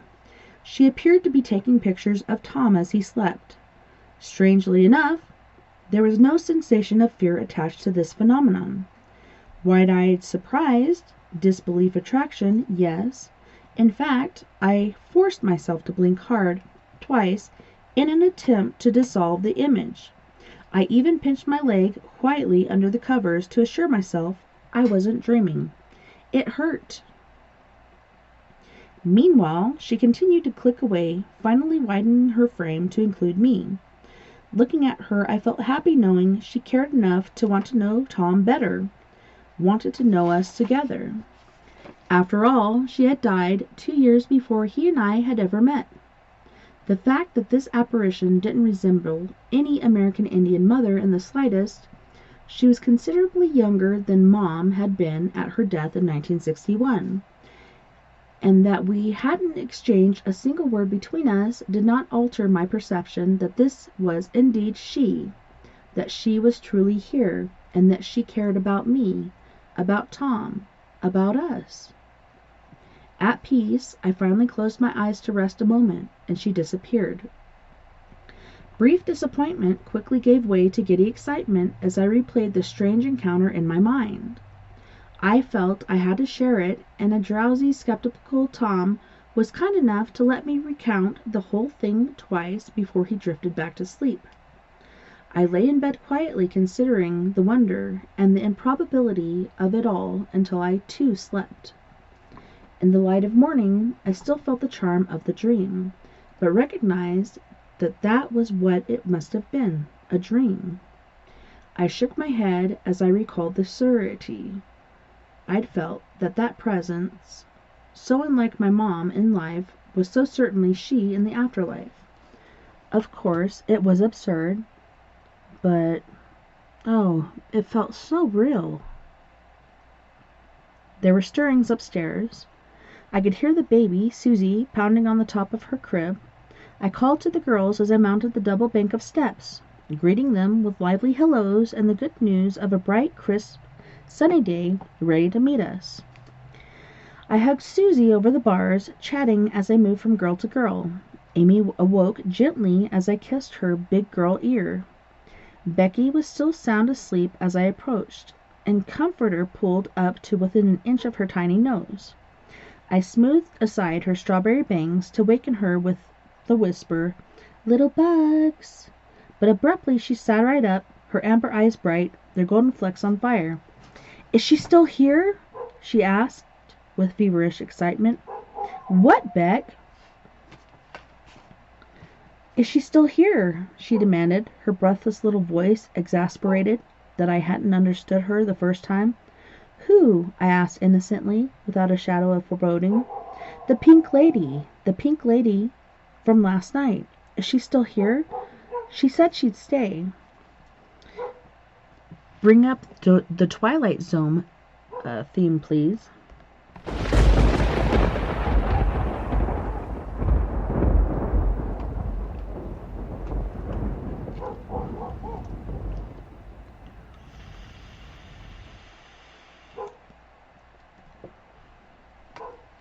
It appears the hellhound has awoken. The Floating Head by Lucille Ciapina. The scene is the small town where I grew up. We had never owned our own home, so moving from time to time was part of our family pattern. When I was 12, we lived adjacent to a huge cemetery. Strangely, nothing ever happened there. At one point, when I was older, we once again found reason to switch residences. The new apartment, close to the downtown area, was the first floor of an old mansion. It boasted an enormous front parlor with floor-to-ceiling bay windows, and this room served as my bedroom. Without question, as I was the only girl in the family, the best bedroom was always mine. In this apartment, my two brothers shared one of the two small rooms. My parents shared the other. I was to pay the price of being so spoiled. We had not lived there long before discovering that we had acquired a very abusive landlord who, unfortunately, also had the apartment over us. My parents, realizing that moving here had been a mistake, began to talk of packing up once again. One of our relatives got us a place in a building that he lived in, but we could not move in right away. My room unnerved me a bit. Although I felt queenly in its spaciousness, it was in an area by itself, separated from the rest of the bedrooms by a large living room and also a long hallway. Each night I would turn off the lamp by my bed, scan the black doorway, which faced me, and pull the covers over my head. One night I awoke from a deep sleep with a start. There, at the upper part of that pitch-black doorway, hung a head of a man. No body, just a head. I was awake, and it did not go away. I can still describe the exact picture. The head was that of an old man. His face was round, his hair had receded, and he boasted a huge white mustache. His head was illuminated by something that was bright red, as though it was lit up from behind by fire. He was smiling at me. The head just stayed there, and I froze. My trembling hand reached for the light. In the brightness of the room, he was gone. After a while, I raised all the blinds in the bay windows and turned off the light. The street lights filled the room, and I pulled the blankets tight about me and somehow went back to sleep. But my visions were not so easily put to rest. Some time thereafter, I awoke again. I looked up, and there, bending over me, was a very heavy-set old woman. She was staring down at me in a very curious way, as though she did not know me. My hand went for the lamp. I felt it was going right through her. I slept no more. The light went out no more, and I never slept in that room again. I stayed with an aunt until we finally moved. My mother told me that she was greatly relieved herself that we were moving out because I had described in perfect detail the older couple that, when she was a girl, was known to live here. According to her beliefs, the old folks had come to search for their daughter, of which they had one, to ask for prayers. Well, for those who may believe, and even faintly, in hell, the man's face had been lit by fire. Good night.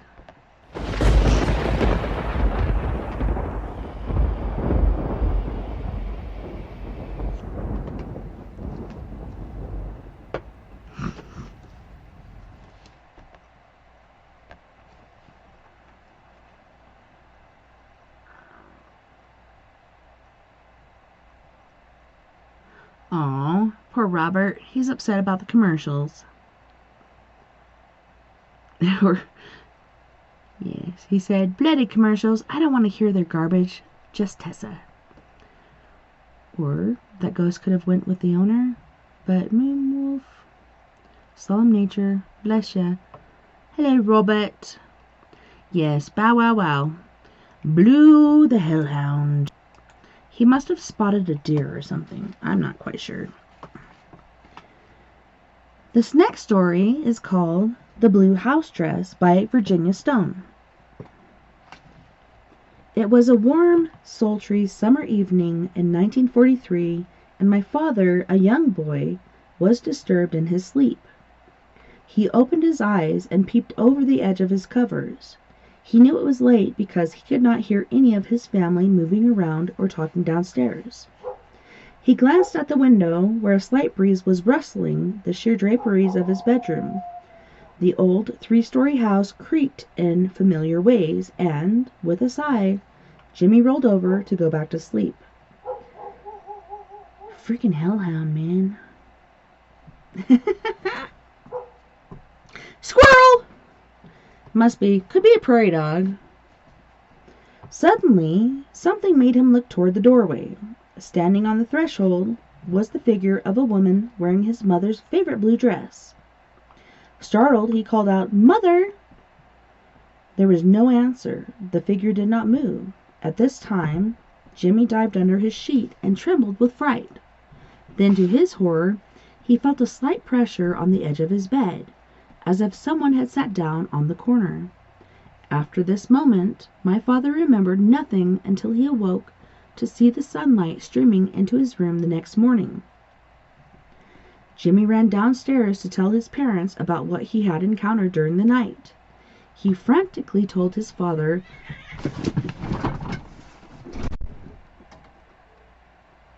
"Get out, Herc!" That shadow taking care of her kittens. Sorry, guys. Oh my goodness. Jimmy ran downstairs to tell his parents about what he had encountered during the night. He frantically told his father about the figure in the doorway. My grandfather just laughed and continued with his breakfast. Jimmy approached his mother and asked whether she had entered his bedroom the previous night. After all, the figure was wearing her blue house dress. My grandmother assured my father that she certainly was not the mysterious figure in the doorway. Throughout breakfast, my father was silent and barely touched his food. He knew he had not dreamed the episode. It was very real. And yet, no one believed him. After breakfast, my grandmother took my father upstairs to her large walk-in closet on the third floor. She wanted to reassure her son that he had in fact dreamed the entire scene. She would prove this by finding her blue house dress. She was confident that this would ease Jimmy's mind. Upstairs, both my father and my grandmother rummaged through the large closet. They checked every clothing hanger and hook. The blue house dress had vanished.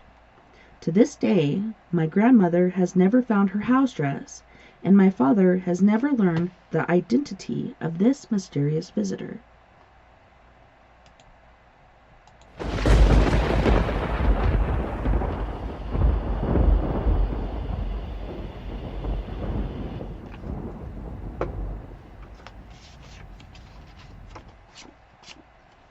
On this note, boys and girls, we are going to go to our second music break. On this break, we have Miss Mia Savage with her band Antidote for Savages. And she's going to be singing The Bottom Line, Lemurian Crypto, Let Me Be Your Home, and Not a Phase. You guys don't go anywhere. We'll be right back after this music break.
Welcome back, Wapham crew, and thank you so much for joining me tonight on We Are Paradox Media's Late Night in the Rockies.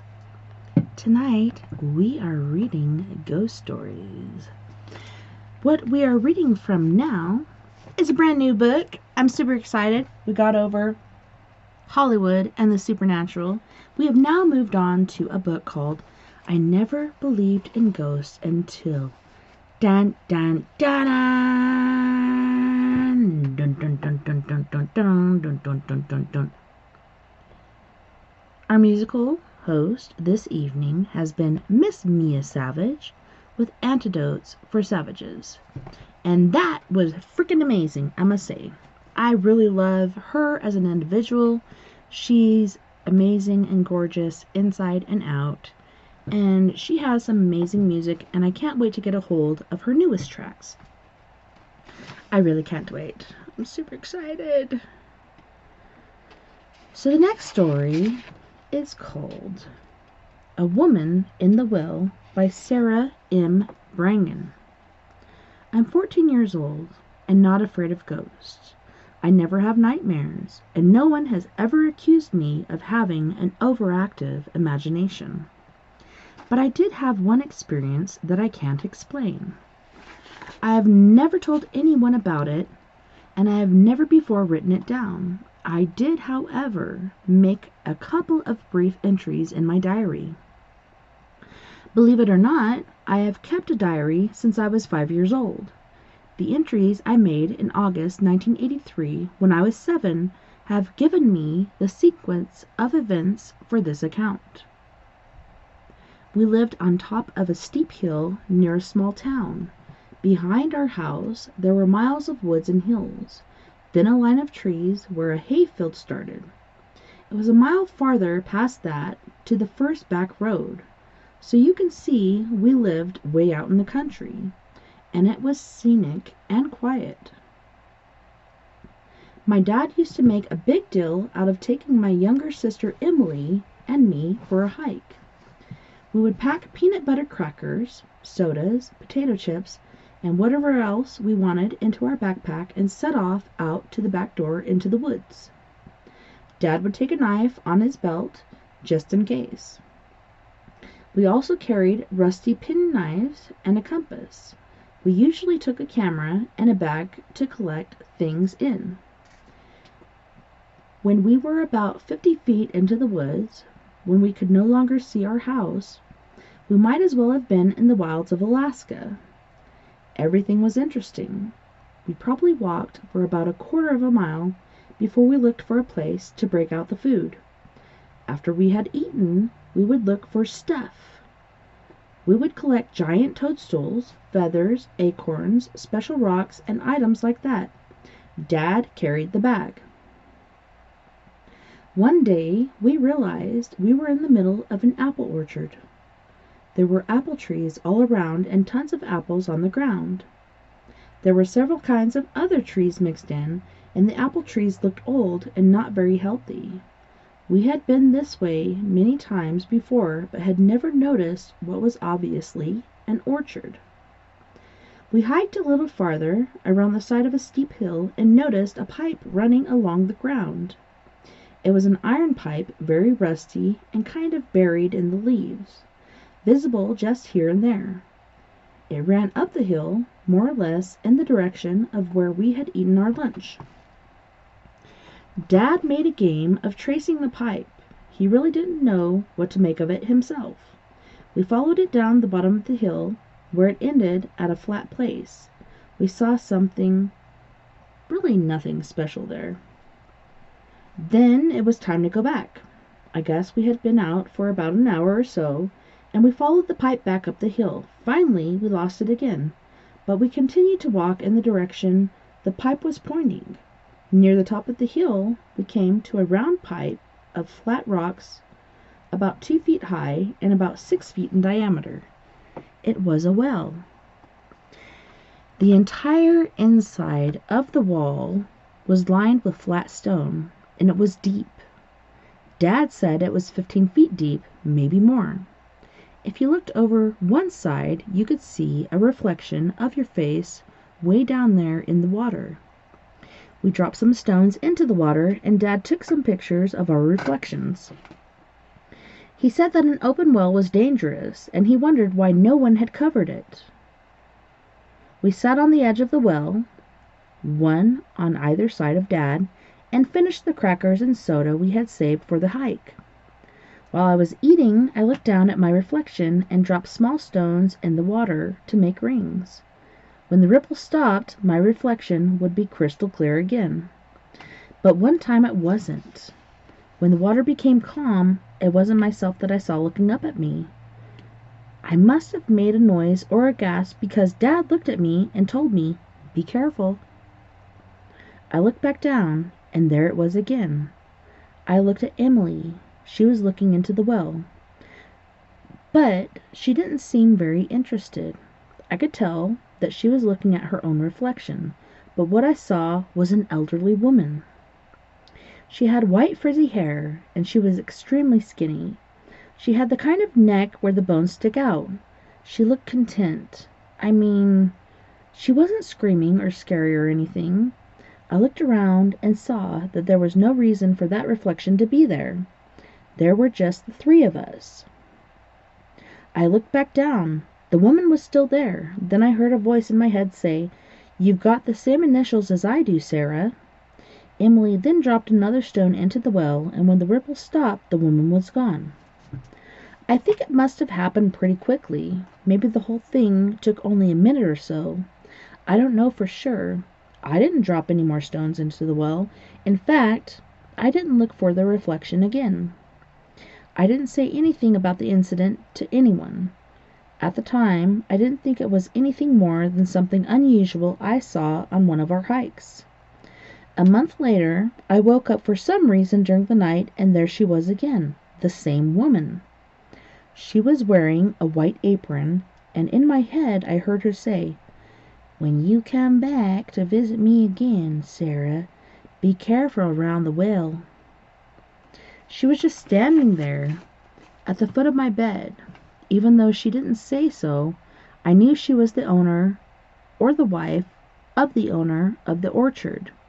Even after she had faded away, I could smell apples. She seemed at peace and kind, and I wasn't afraid. She might have been there for about a minute, and then she faded away. That was the last time I ever saw her. We never hiked in the direction of the well again, and about a year later we moved to another town not too far away. I guess there are ways to research just who owned the property years ago, and I know I will someday. I bet that someone with the initials lived there in a house that was torn down about 100 years ago. Maybe she knew what she was talking about when she told me to be careful by the well.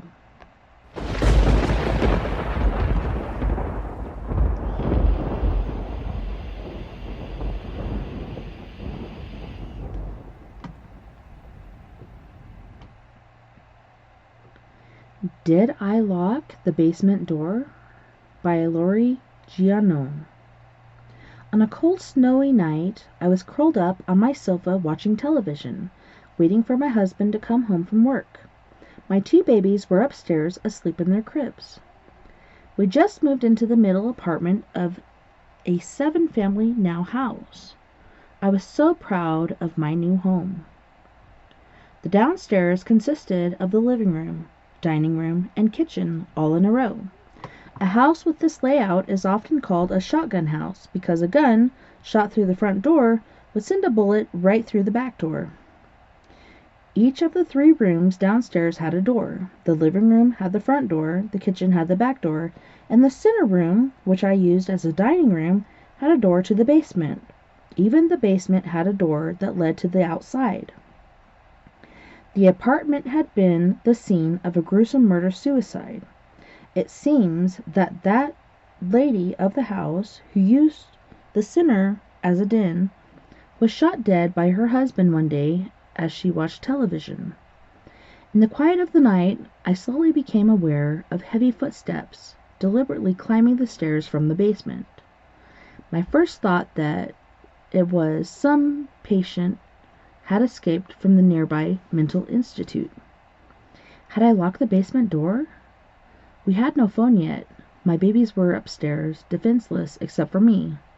I grabbed the nearest heavy object, a bookend, and waited for someone to open the door to the basement. The footsteps reached the top of the stairs. The doorknob turned slowly, but the door did not open. I felt as if time stood still. My fear blocked out all sounds, and I could only hear my heart pounding like a bass drum. My arms ached from holding the bookend above my head. Finally, I couldn't stand it anymore. With one hand, I held the bookend, and with the other hand, I reached over and yanked the door open. It had been unlocked. No one was there. No snowy footprints on the stairs. I ran down and opened the door that led outside. No footprints in the snow either. The next day, I told the story to my neighbor, who had lived next door when the previous tenant shot his wife and then himself. I laughed and said, "Boy, am I glad I know he came in through the kitchen door." "Oh no," she replied. "He came up the basement stairs."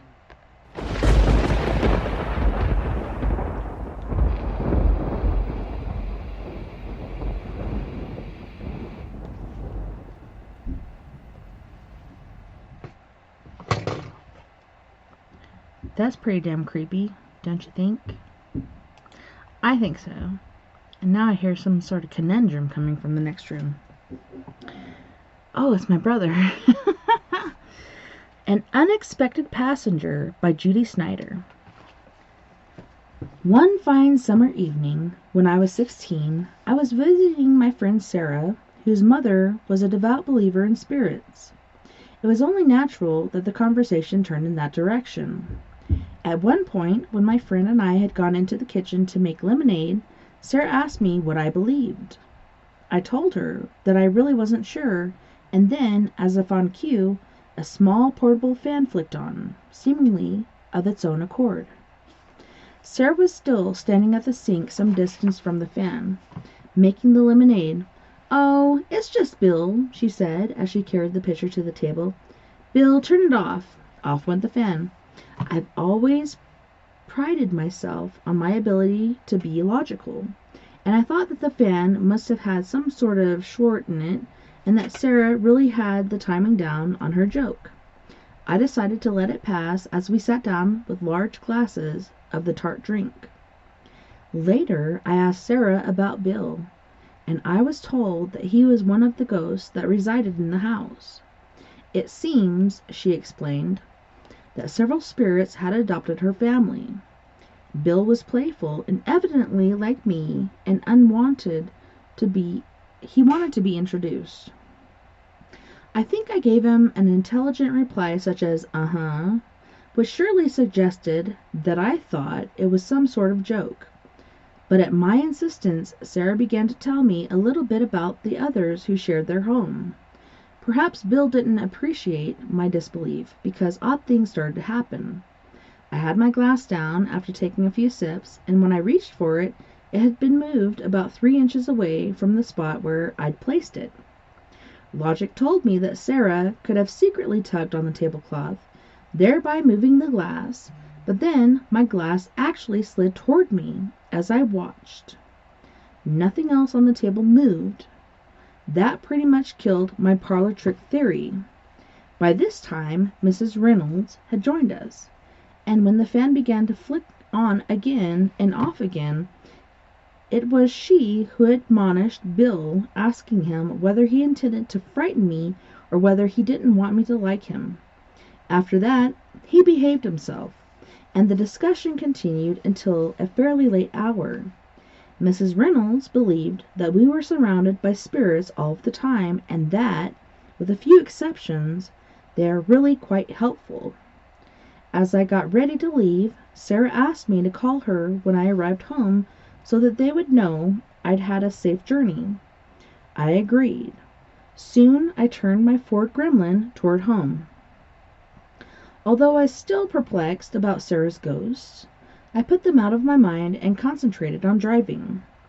I had turned on the radio and was singing along with it when I glanced into the rearview mirror. A startled sound escaped from me because, there in the mirror, I saw what appeared to be an American Indian. He had a strong, dark face with a hooked nose, his mouth a straight line. His hair was dark and appeared shoulder length, and he had a band around his head. His body seemed to be wrapped in a coarse blanket. I don't remember thinking about what to do. I just acted.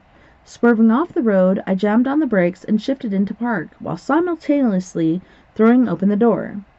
I half fell, half jumped, out onto the street. My one conscious thought was to put distance between myself and the uninvited passenger. As my feet hit the pavement, I was turned partially and looked into the back seat. There was no one there. Since my door was still gaping open, the interior was bathed in the courtesy light's glow. A Gremlin is a very small car, and there was no room for him to hide. There simply was no one there. Moments passed while I tried to think of a logical explanation of what to do next. If I abandoned my car for something I'd imagined, I'd be ridiculed. I decided, however, that if he appeared again, I would definitely leave the car and walk home. I had just entered my parents' house when the phone rang. I remembered promising Sarah I would call and wasn't surprised. She was the one on the other end of the line. By now, I had more or less convinced myself that I had one heck of an imagination and that I shouldn't tell anyone about the apparition. But here was Sarah saying, "Red Feather says he's sorry that he frightened you.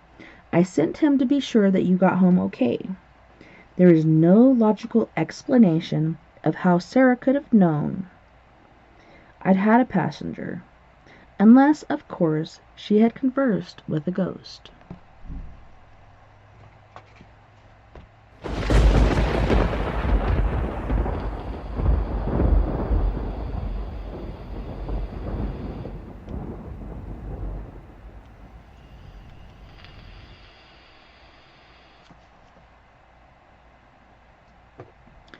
Old Linens and Lace by Sandy Gesser. It started out like any other Sunday morning. My girlfriend and I were setting out early for the annual antiques fair in the neighboring town. There was a chill in the air, quite unusual for August, and the morning breeze sent shivers down my spine. When we pulled into the parking area, we noticed that there were already tons of people milling around. The sun was starting to peek out from behind the clouds, warming me up a little. I was looking for an antique trunk in which to store my assorted collection of old linens and lace. I've always been intrigued by old things, and my collection had grown to the point that I needed more storage space. As we walked around, I spotted a small trunk with rusted hinges over in a corner behind a box of old books and magazines. As I approached it to have a closer look, I could see that the lid was open enough to reveal some linens inside. Just perfect, I thought to myself. Just what I've been looking for, and it's even filled with old linens and lace. This is too good to be true. I opened the lid the rest of the way and started pulling out an array of lace collars, gloves, doilies, and tablecloths. They were in a beautiful condition, and you can tell that whoever had once owned them had taken great pride in them. I was truly elated at my find. I couldn't wait to get the trunk and its contents home. Upon arriving home, I gently laundered all the delicate pieces and hung them outside to dry. They had been so yellow when I started to launder them that I didn't think they'd ever come clean, but the late afternoon sun bleached everything a perfect, beautiful white, a white that these articles hadn't seen in years. To my surprise, everything looked absolutely new, and every piece had that marvelous outdoor smell that things get from hanging outside. I carefully took them down from the clothesline and brought them inside the press. As I was finishing the last lace collar, folding it before I put it into the trunk, I felt the strange cold breeze that I had felt that morning. I thought to myself, how strange for a hot August night, but I quickly forgot all about it as I headed upstairs and drew my bath. I stepped into the tub and slowly eased myself into the reclining position. The water quickly surrounded my entire body, and I felt the heat penetrate through my skin and warm me internally. It was around midnight when I finally settled into bed. I pulled the sheets up around my chin and felt sleep taking over. At precisely 3 a.m., I remember the time because I heard the clock downstairs chime 3. It happened. I heard a soft, quiet voice speaking to me in the darkness of my room. She was floating like a cloud over my bed, and I could vaguely make out the silhouette of her body. She told me her name was Wanda Mae Wilson, and that she had died at an early age. She said that her spirit had been staying in the trunk that I had bought yesterday, and that all the laces had belonged to her. She said she watched how gently I had washed and ironed all her linens. She could tell I must be a very loving person. I've been waiting for a long time, she said, for the right person, and I feel that you're the one. I had no idea what she was talking about. The strange breeze that I had felt that day before had returned, and I could feel her presence getting closer and closer. By that time, I understood what she meant. She wanted my body for her soul. Please, she begged. I never had a chance at life, and you're my chance. Please let me live life again. I started screaming. My cries woke my husband, who had been sound asleep next to me. Startled, he sat straight up in bed. He asked me what had happened, and when I told him, he said it was only a dream. No, I insisted. It was really real. I know it was. To this day, I feel that I actually had contact with the hereafter.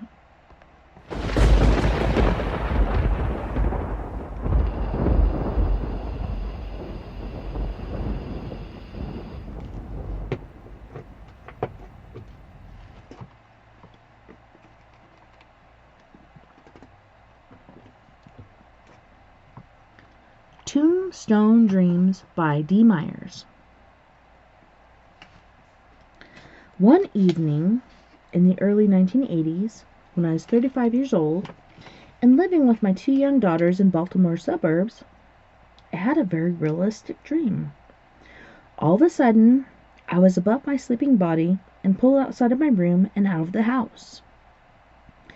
I didn't know where I was going and had no control over my destination. A force was moving me fast and low to the ground. I could clearly see various landmarks, homes, stores, and street signs, as I was being whisked to God knows where.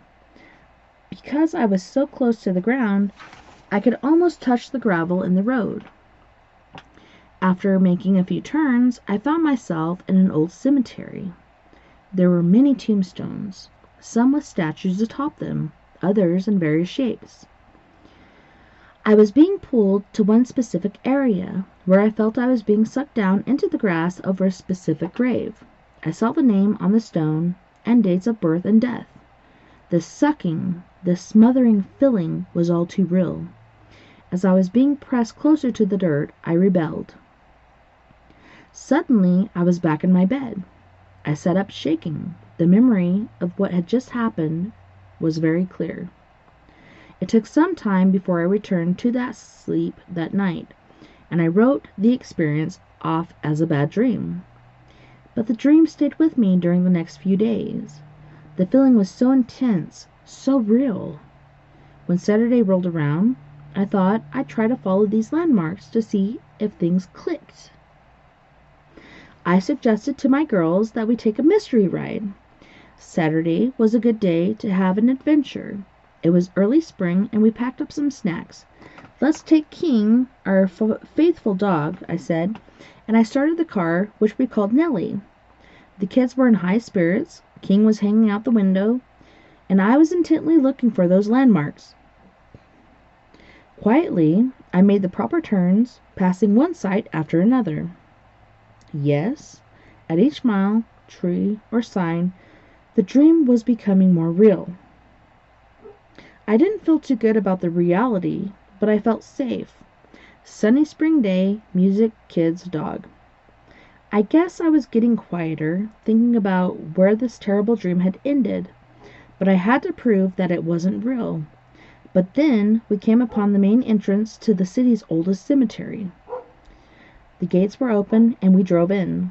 Everything was just as it had been in the dream, and I knew exactly where I was going. By now, my kids were really perplexed, but I told them that we were only going to be here a short time, looking at the old gravestones. We came to the place. I knew it was the place. 3 tall bushes were the last landmark. The gravestone was in front of them. The girls and dog jumped out of the car and began to roam around freely. I was a little slower. I walked to those tall bushes. On the ground in front of them was the only lot of dead grass. I kicked the clippings around. I saw nothing, and I was relieved, even though a storm was approaching in the distance. Just then, one of my girls called me over to see a unique photograph on a tombstone. While I was distracted, King wandered over to the site I had been examining. I turned around to find the dog digging up the loose grass and dirt from in front of the bushes. There was an old tombstone under there. I went over and knelt down and helped remove the debris. There was the name, then the dates, the same name and dates I had seen in my dream. I was immediately chilled. Who was this girl? Why did she die so young, at 18? Why was I selected to travel to her gravesite? Why had I been forcibly pulled to her? I packed up the kids and dog and went home. As the rainstorm hit our area, I was fearful. I told no one what had happened. My mind was blanked out for her full name. But her first name was Elizabeth. I don't want to think too much about it. I know where she is. 10 years later, she still haunts me. Should I go back? Is there something I need to tell her? The story is real, but sometimes, somehow, unfinished. And I'm afraid to go back there alone.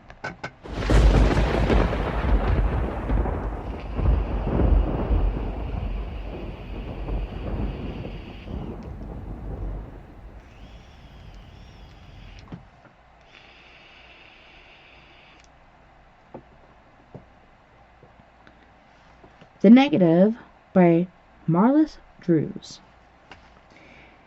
In 1966, my 4 sons and I moved to a new house in Seattle. The house sat high on the side of a hill and afforded us a beautiful view of Puget Sound. If you guys have never been there, that place really stinks. It's stanky. It had 3 stories, bedrooms on the second floor, a living area on the main floor, and 2 bedrooms in the basement where 3 of my sons slept. One night, June 27th to be exact, I was asleep upstairs. My youngest son was asleep in the adjoining room. At 12:20 a.m., I heard someone call me from the bottom of the stairs.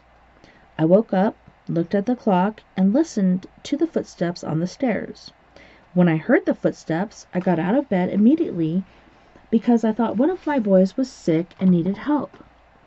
I quietly went down the steps to the main floor and found the door at the bottom of the stairs open. I was surprised to find the door open because I always made sure it was closed when I went to bed.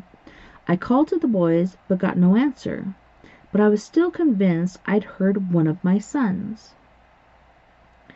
I went through the kitchen to the basement, quietly asking the boys what was wrong. I found them all fast asleep.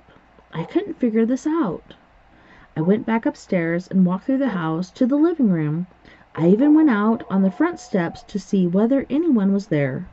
Nobody. Sorry about the hellhound. I don't know what to do about this fella. I wasn't frightened, but curious about what had awakened me. As I looked out the window, I had a strange sense of peacefulness. I remember thinking to myself that whoever it was who had called me was satisfied that I had heard the call. The next morning, I telephoned a close friend of mine who was psychic and told her of my late-night experience. She didn't say anything for a while, and then she started talking very slowly, asking me whether there was an attic in the house. I told her that there wasn't, but that there was a storage area upstairs under the eaves. She asked me whether it was finished off inside, and I told her it wasn't. She told me to go up and look by a rafter that came down to the floor. There I would find a picture. I told her I would call her back after I made the search. I went up the storage area with a flashlight. I searched near the rafters, as she had instructed, and was surprised to find a negative stuck to the base of one of them. I called her right back and told her what I had found. She said that she had a strong feeling that there was a woman in the picture, and that she was the one who had awakened me. There was indeed a woman in the picture, with 2 small children standing on either side of her. By the woman's clothes and hairstyle, I knew that the picture had been taken in the 1940s. My friend suggested that I find out more about the previous owners. I had the negative printed and then took it to the next-door neighbors, who had lived there many years. The neighbors told me that the original owners of my house were an Italian couple with 2 children, a boy and a girl. The children grew up there, and the daughter married a merchant seaman. When her husband was at sea, she and her 2 children would stay with her parents. Always she would stand at the window and watch the ships come and go, hoping to see her husband's ship returning. One June 27th, during the early part of World War II, she was looking out the window when she saw a man coming up the long steps to the house.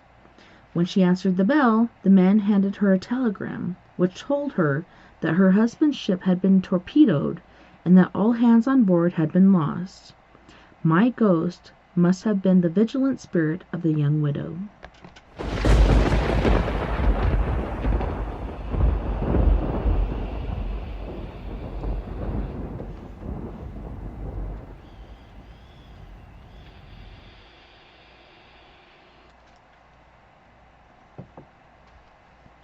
The Falling Girl by Carmen M. Cameron.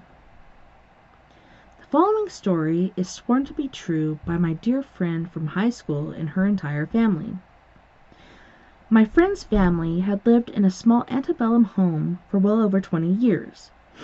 The house was one of few that had survived Sherman's March intact, and along with its many other period details, the home was equipped with its own dainty and beguiling little ghost. Sorry, I'm trying not to sneeze. One day, each spring, the very solid-looking figure of a 3-year-old girl would appear in the dark recess of the upper hallway. She was dressed in the short hoop skirts and extravagant pantaloons typically of those once worn by the daughters of rich planters. Clutched tightly in her chubby arms, she held a much-worn and apparently much-loved rag doll. Through the years, the spirit's routine never varied. After walking slowly and rather awkwardly in her fancy clothing down the hallway, she would stop at the landing near the top of the elegant curved staircase to peer intently through the railing at the marble foyer below. Her attention seemed captivated by some fascinating movements, perhaps those of her parents' guests arriving yet again for the fateful story. In her distraction, the rag doll would slip gently from the child's loosened grasp, and in a panic, the little girl would reach too far for the cherished doll. Year after year, the child would follow the doll through the railing, dissolving, as did the doll. In the instant that she should have hit the black marble floor, throughout the reenactment of this sad little drama, the child would utter not a single sound. As there was nothing terribly threatening about the ghostly visits, the family began to accept them as just another of the quaint quirks of their lovely old home. By 1965, the visits were taken totally in stride by the entire family. That same year, the oldest daughter of the clan was invited to attend her first spring formal at the nearby college. My friend, who was 11 at the time, vividly recalls her impressions of that magical evening. As she and her mother proceeded up the stairs to fetch the primping bed, She looked back down into the entry toward where the handsome young fraternity man stood. She remembers him at that moment, slim and tall, and athletic, and utterly debonair, in his black tuxedo and patent leather shoes, a single perfect orchid enshrined in a plastic box setting on his arm. But when the three appeared on the landing a few minutes later, the young man presented an entirely different picture. Down on one knee, the corsage box crushed, and with his hair slightly mused, the dashing young stranger was visibly shaken. When asked what had happened, he replied, "Your little girl, ma'am, just fell from the landing. I hate to imagine what would have happened if I hadn't been here to catch her. You have to do something about that railing." He went on, when encouraged, to explain how, in fascinated horror, he had seen the child fall. Instinctively, he had placed himself in her downward path, and the child had landed in his arms.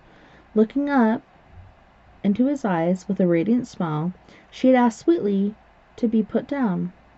Upon picking up the errant doll, she had turned with another perfect smile to say, "Thank you, sir," and with a curtsy had then walked calmly into the dining room and disappeared into the darkness of the room beyond. She was never seen again. It is improbable to assume that there was just one cause that accounts for all the various types of apparitions that people have seen, but in this case, at least, it was a desire so all-consuming that it was so strong enough to penetrate the bounds of death, time and time again. In that last bewildered moment of time, a youngster's childlike faith that she could somehow change her awful fate was charged with all the passion of a lifetime. And then, one enchanted night in spring, she found a compassionate young stranger awaiting her, and that last profound wish was finally satisfied. Perhaps the faith and innocence of a child can work miracles.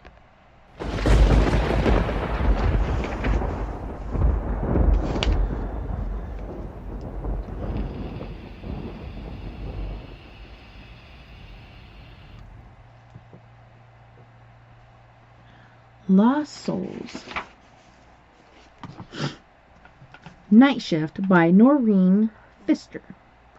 Back in 1970, I worked in the general admitting office of a small hospital deep in the brush country of Texas. I had the 11 p.m. to 7 a.m. shift alone. One cold January night, the wind outside was howling, at times pushing open the lone front door, admitting needle-sharp blasts of cold air. That night was the first time I was aware of it.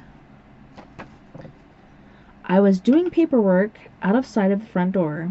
I heard the door open, the hinges squeaking, as it made the sucking, swishing sound so peculiar to it.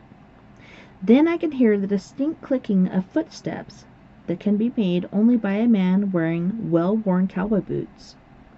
There was a pause, and then a gentle rasp as the sole of a cowboy boot was drawn across the marble floor, its owner turning to speak through the grilled admitting office window. I rose and walked to the window to greet our 2 a.m. visitor, or patient. There was no one there. Every night thereafter the same thing happened. Sometimes I would hurry from the office to look squarely at the front door and to check to see whether someone had ducked down underneath the window wall playing a trick. I questioned my co-workers, who denied any knowledge of the footsteps. I managed to scare some of them witless, and all avoided the office after midnight. One night, at approximately 2 a.m., I was not in my usual place, but in another part of the office, where I had a clear view of the front door. Suddenly, I heard it open, the hinges squeaking slightly, the air being sucked in. As the footsteps rang out softly but distinctly, the door closed with a gentle whoosh. The steps continued, 2, 3, 4, 5, 6, 7, as usual. The boot sole rasped slightly as its wearer turned. But the door had never opened, never needed to close, and I saw no mortal make his steps. All irritation, curiosity, and anxiety that I had felt in prior weeks was replaced by an intense feeling of peace, protection, and friendship. I whispered softly, "Hi, I don't know who you are, but if you're lonely, come on in and sit down. Stay as long as you like. I'm lonesome too."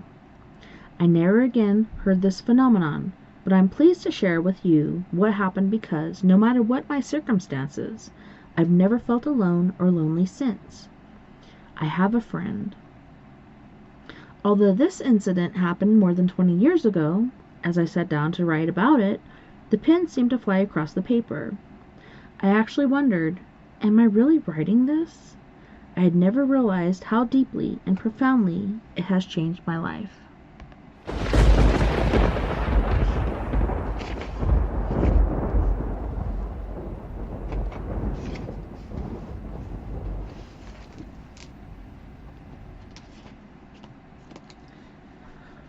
So the next story to be read is The Ghost Wore a Smoking Jacket, but we're basically at the end of our time, so I don't believe I will start this story because I don't want to restart it later on in the future, but it's pretty amazing different encounters that we have in our lives, in our homes, that not only we see, but our kids are subjected to, and just the innocence of children. I remember being a child and being told, "Go back to bed, it's just your imagination," by my grandparents. It really isn't your imagination. Things are really happening. So Robert in the chat room is saying, "Astral to her grave." Yep, it does. Been there around the corner from where Silverchair took off from. How... Good backing track, if nothing else. That's right. The howling of the black furry little critter. Swear to God, this guy. I don't know if you guys ever saw Fraggle Rock, but in his younger years, he totally looked like a Fraggle, and he still looks like a Muppet today. He is so animated, so wonderful. And guess what? I got him from my very best friend, Mia Savage, who was our musical guest tonight for Antidotes for Savages. So that was pretty awesome. But yeah, things do happen. And I don't know. People say people are haunted. And I know I was haunted to a certain extent, but throughout my life, I've encountered so many different ghosts. First one I encountered before realization was an old man on the front porch of our house in Boston, Arkansas, and me and my sister used to play at his feet. Then there was the woman that appeared shortly before. Right? Okay, so dance your cares away, worries for another day. Indeed. The next was, and I was talking to the guest last night, Mr. Chuck Banks. If you guys didn't catch it, definitely do go check it out because that was an awesome show. And Mr. Chuck Banks is also a teacher, a paranormal investigator, and he's working on some pilots for a new show. I'm hoping that goes really well for him because, holy shnikes, could you imagine? That's going to be awesome. I'm super excited for him, and I hope it happens. We've been contacted by different people about shows and then never heard from them again. I'm sure there's other things that happen, but he had some really amazing stories as well. And he said he's from corn country.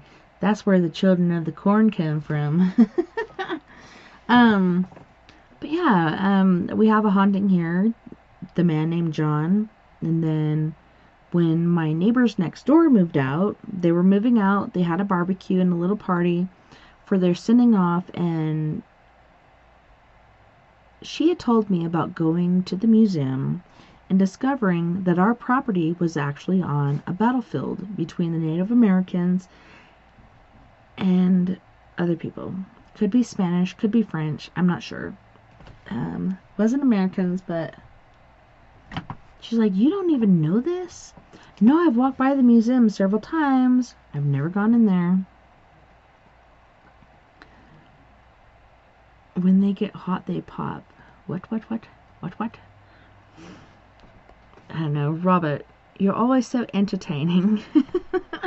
I hope your stones are doing well.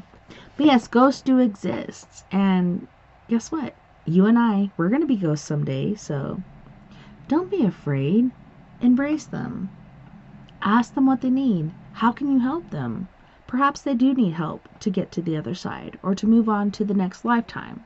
Who knows what their story may truly be? It's very intriguing, indeed, also to me. I don't know why John stays here. Maybe he loves it so much, just as I do. But I just want to thank you guys so much once again for joining me tonight on We Are Paradox Media's Late Night in the Rockies. I'm so eternally grateful for you being here. Robert, Sandra, Nick the Champ, Jason aka Sleepy Dave, everyone who's joined us tonight, thank you so much for being here. Thank you to all of our friends on We Are Paradox Media's KPNL Radio, Facebook, Twitter, iHeartRadio, and wherever else beyond the Omniverse you've been listening tonight. I had a wonderful time, and I can't wait to do it again next weekend. We got the Paradox Paranormal Forum. I'm hoping Robert joins us. I'm hoping Rick Kirkby from the UK is going to feel well enough to join us. I'm hoping Miss Mia Savage, who is our musical guest, will join us that evening. Perhaps even Jason or whoever else wants to join us. We're going to have a really awesome gathering, and we're going to talk about different paranormal things, even things that are happening in the world. And then on the 1st, could be story time again, if you're lucky enough. Don't forget, you guys, we're all in this together. Together, we can make the world a little better. And together, my friends, we are Paradox Media, because without you, there is no us. If you'd like to join us on the Skype after party, give us a call or send us a contact request at tessa.n.thomas30 or call at 970-335-9596. You can do it by phone, you can do it by Skype, whatever your little heart desires. Until next time, nighty-night, love and light. Have a wonderful rest of your week, and I will see you back here, same time, same place. Please do take care of my yous. I love you so much.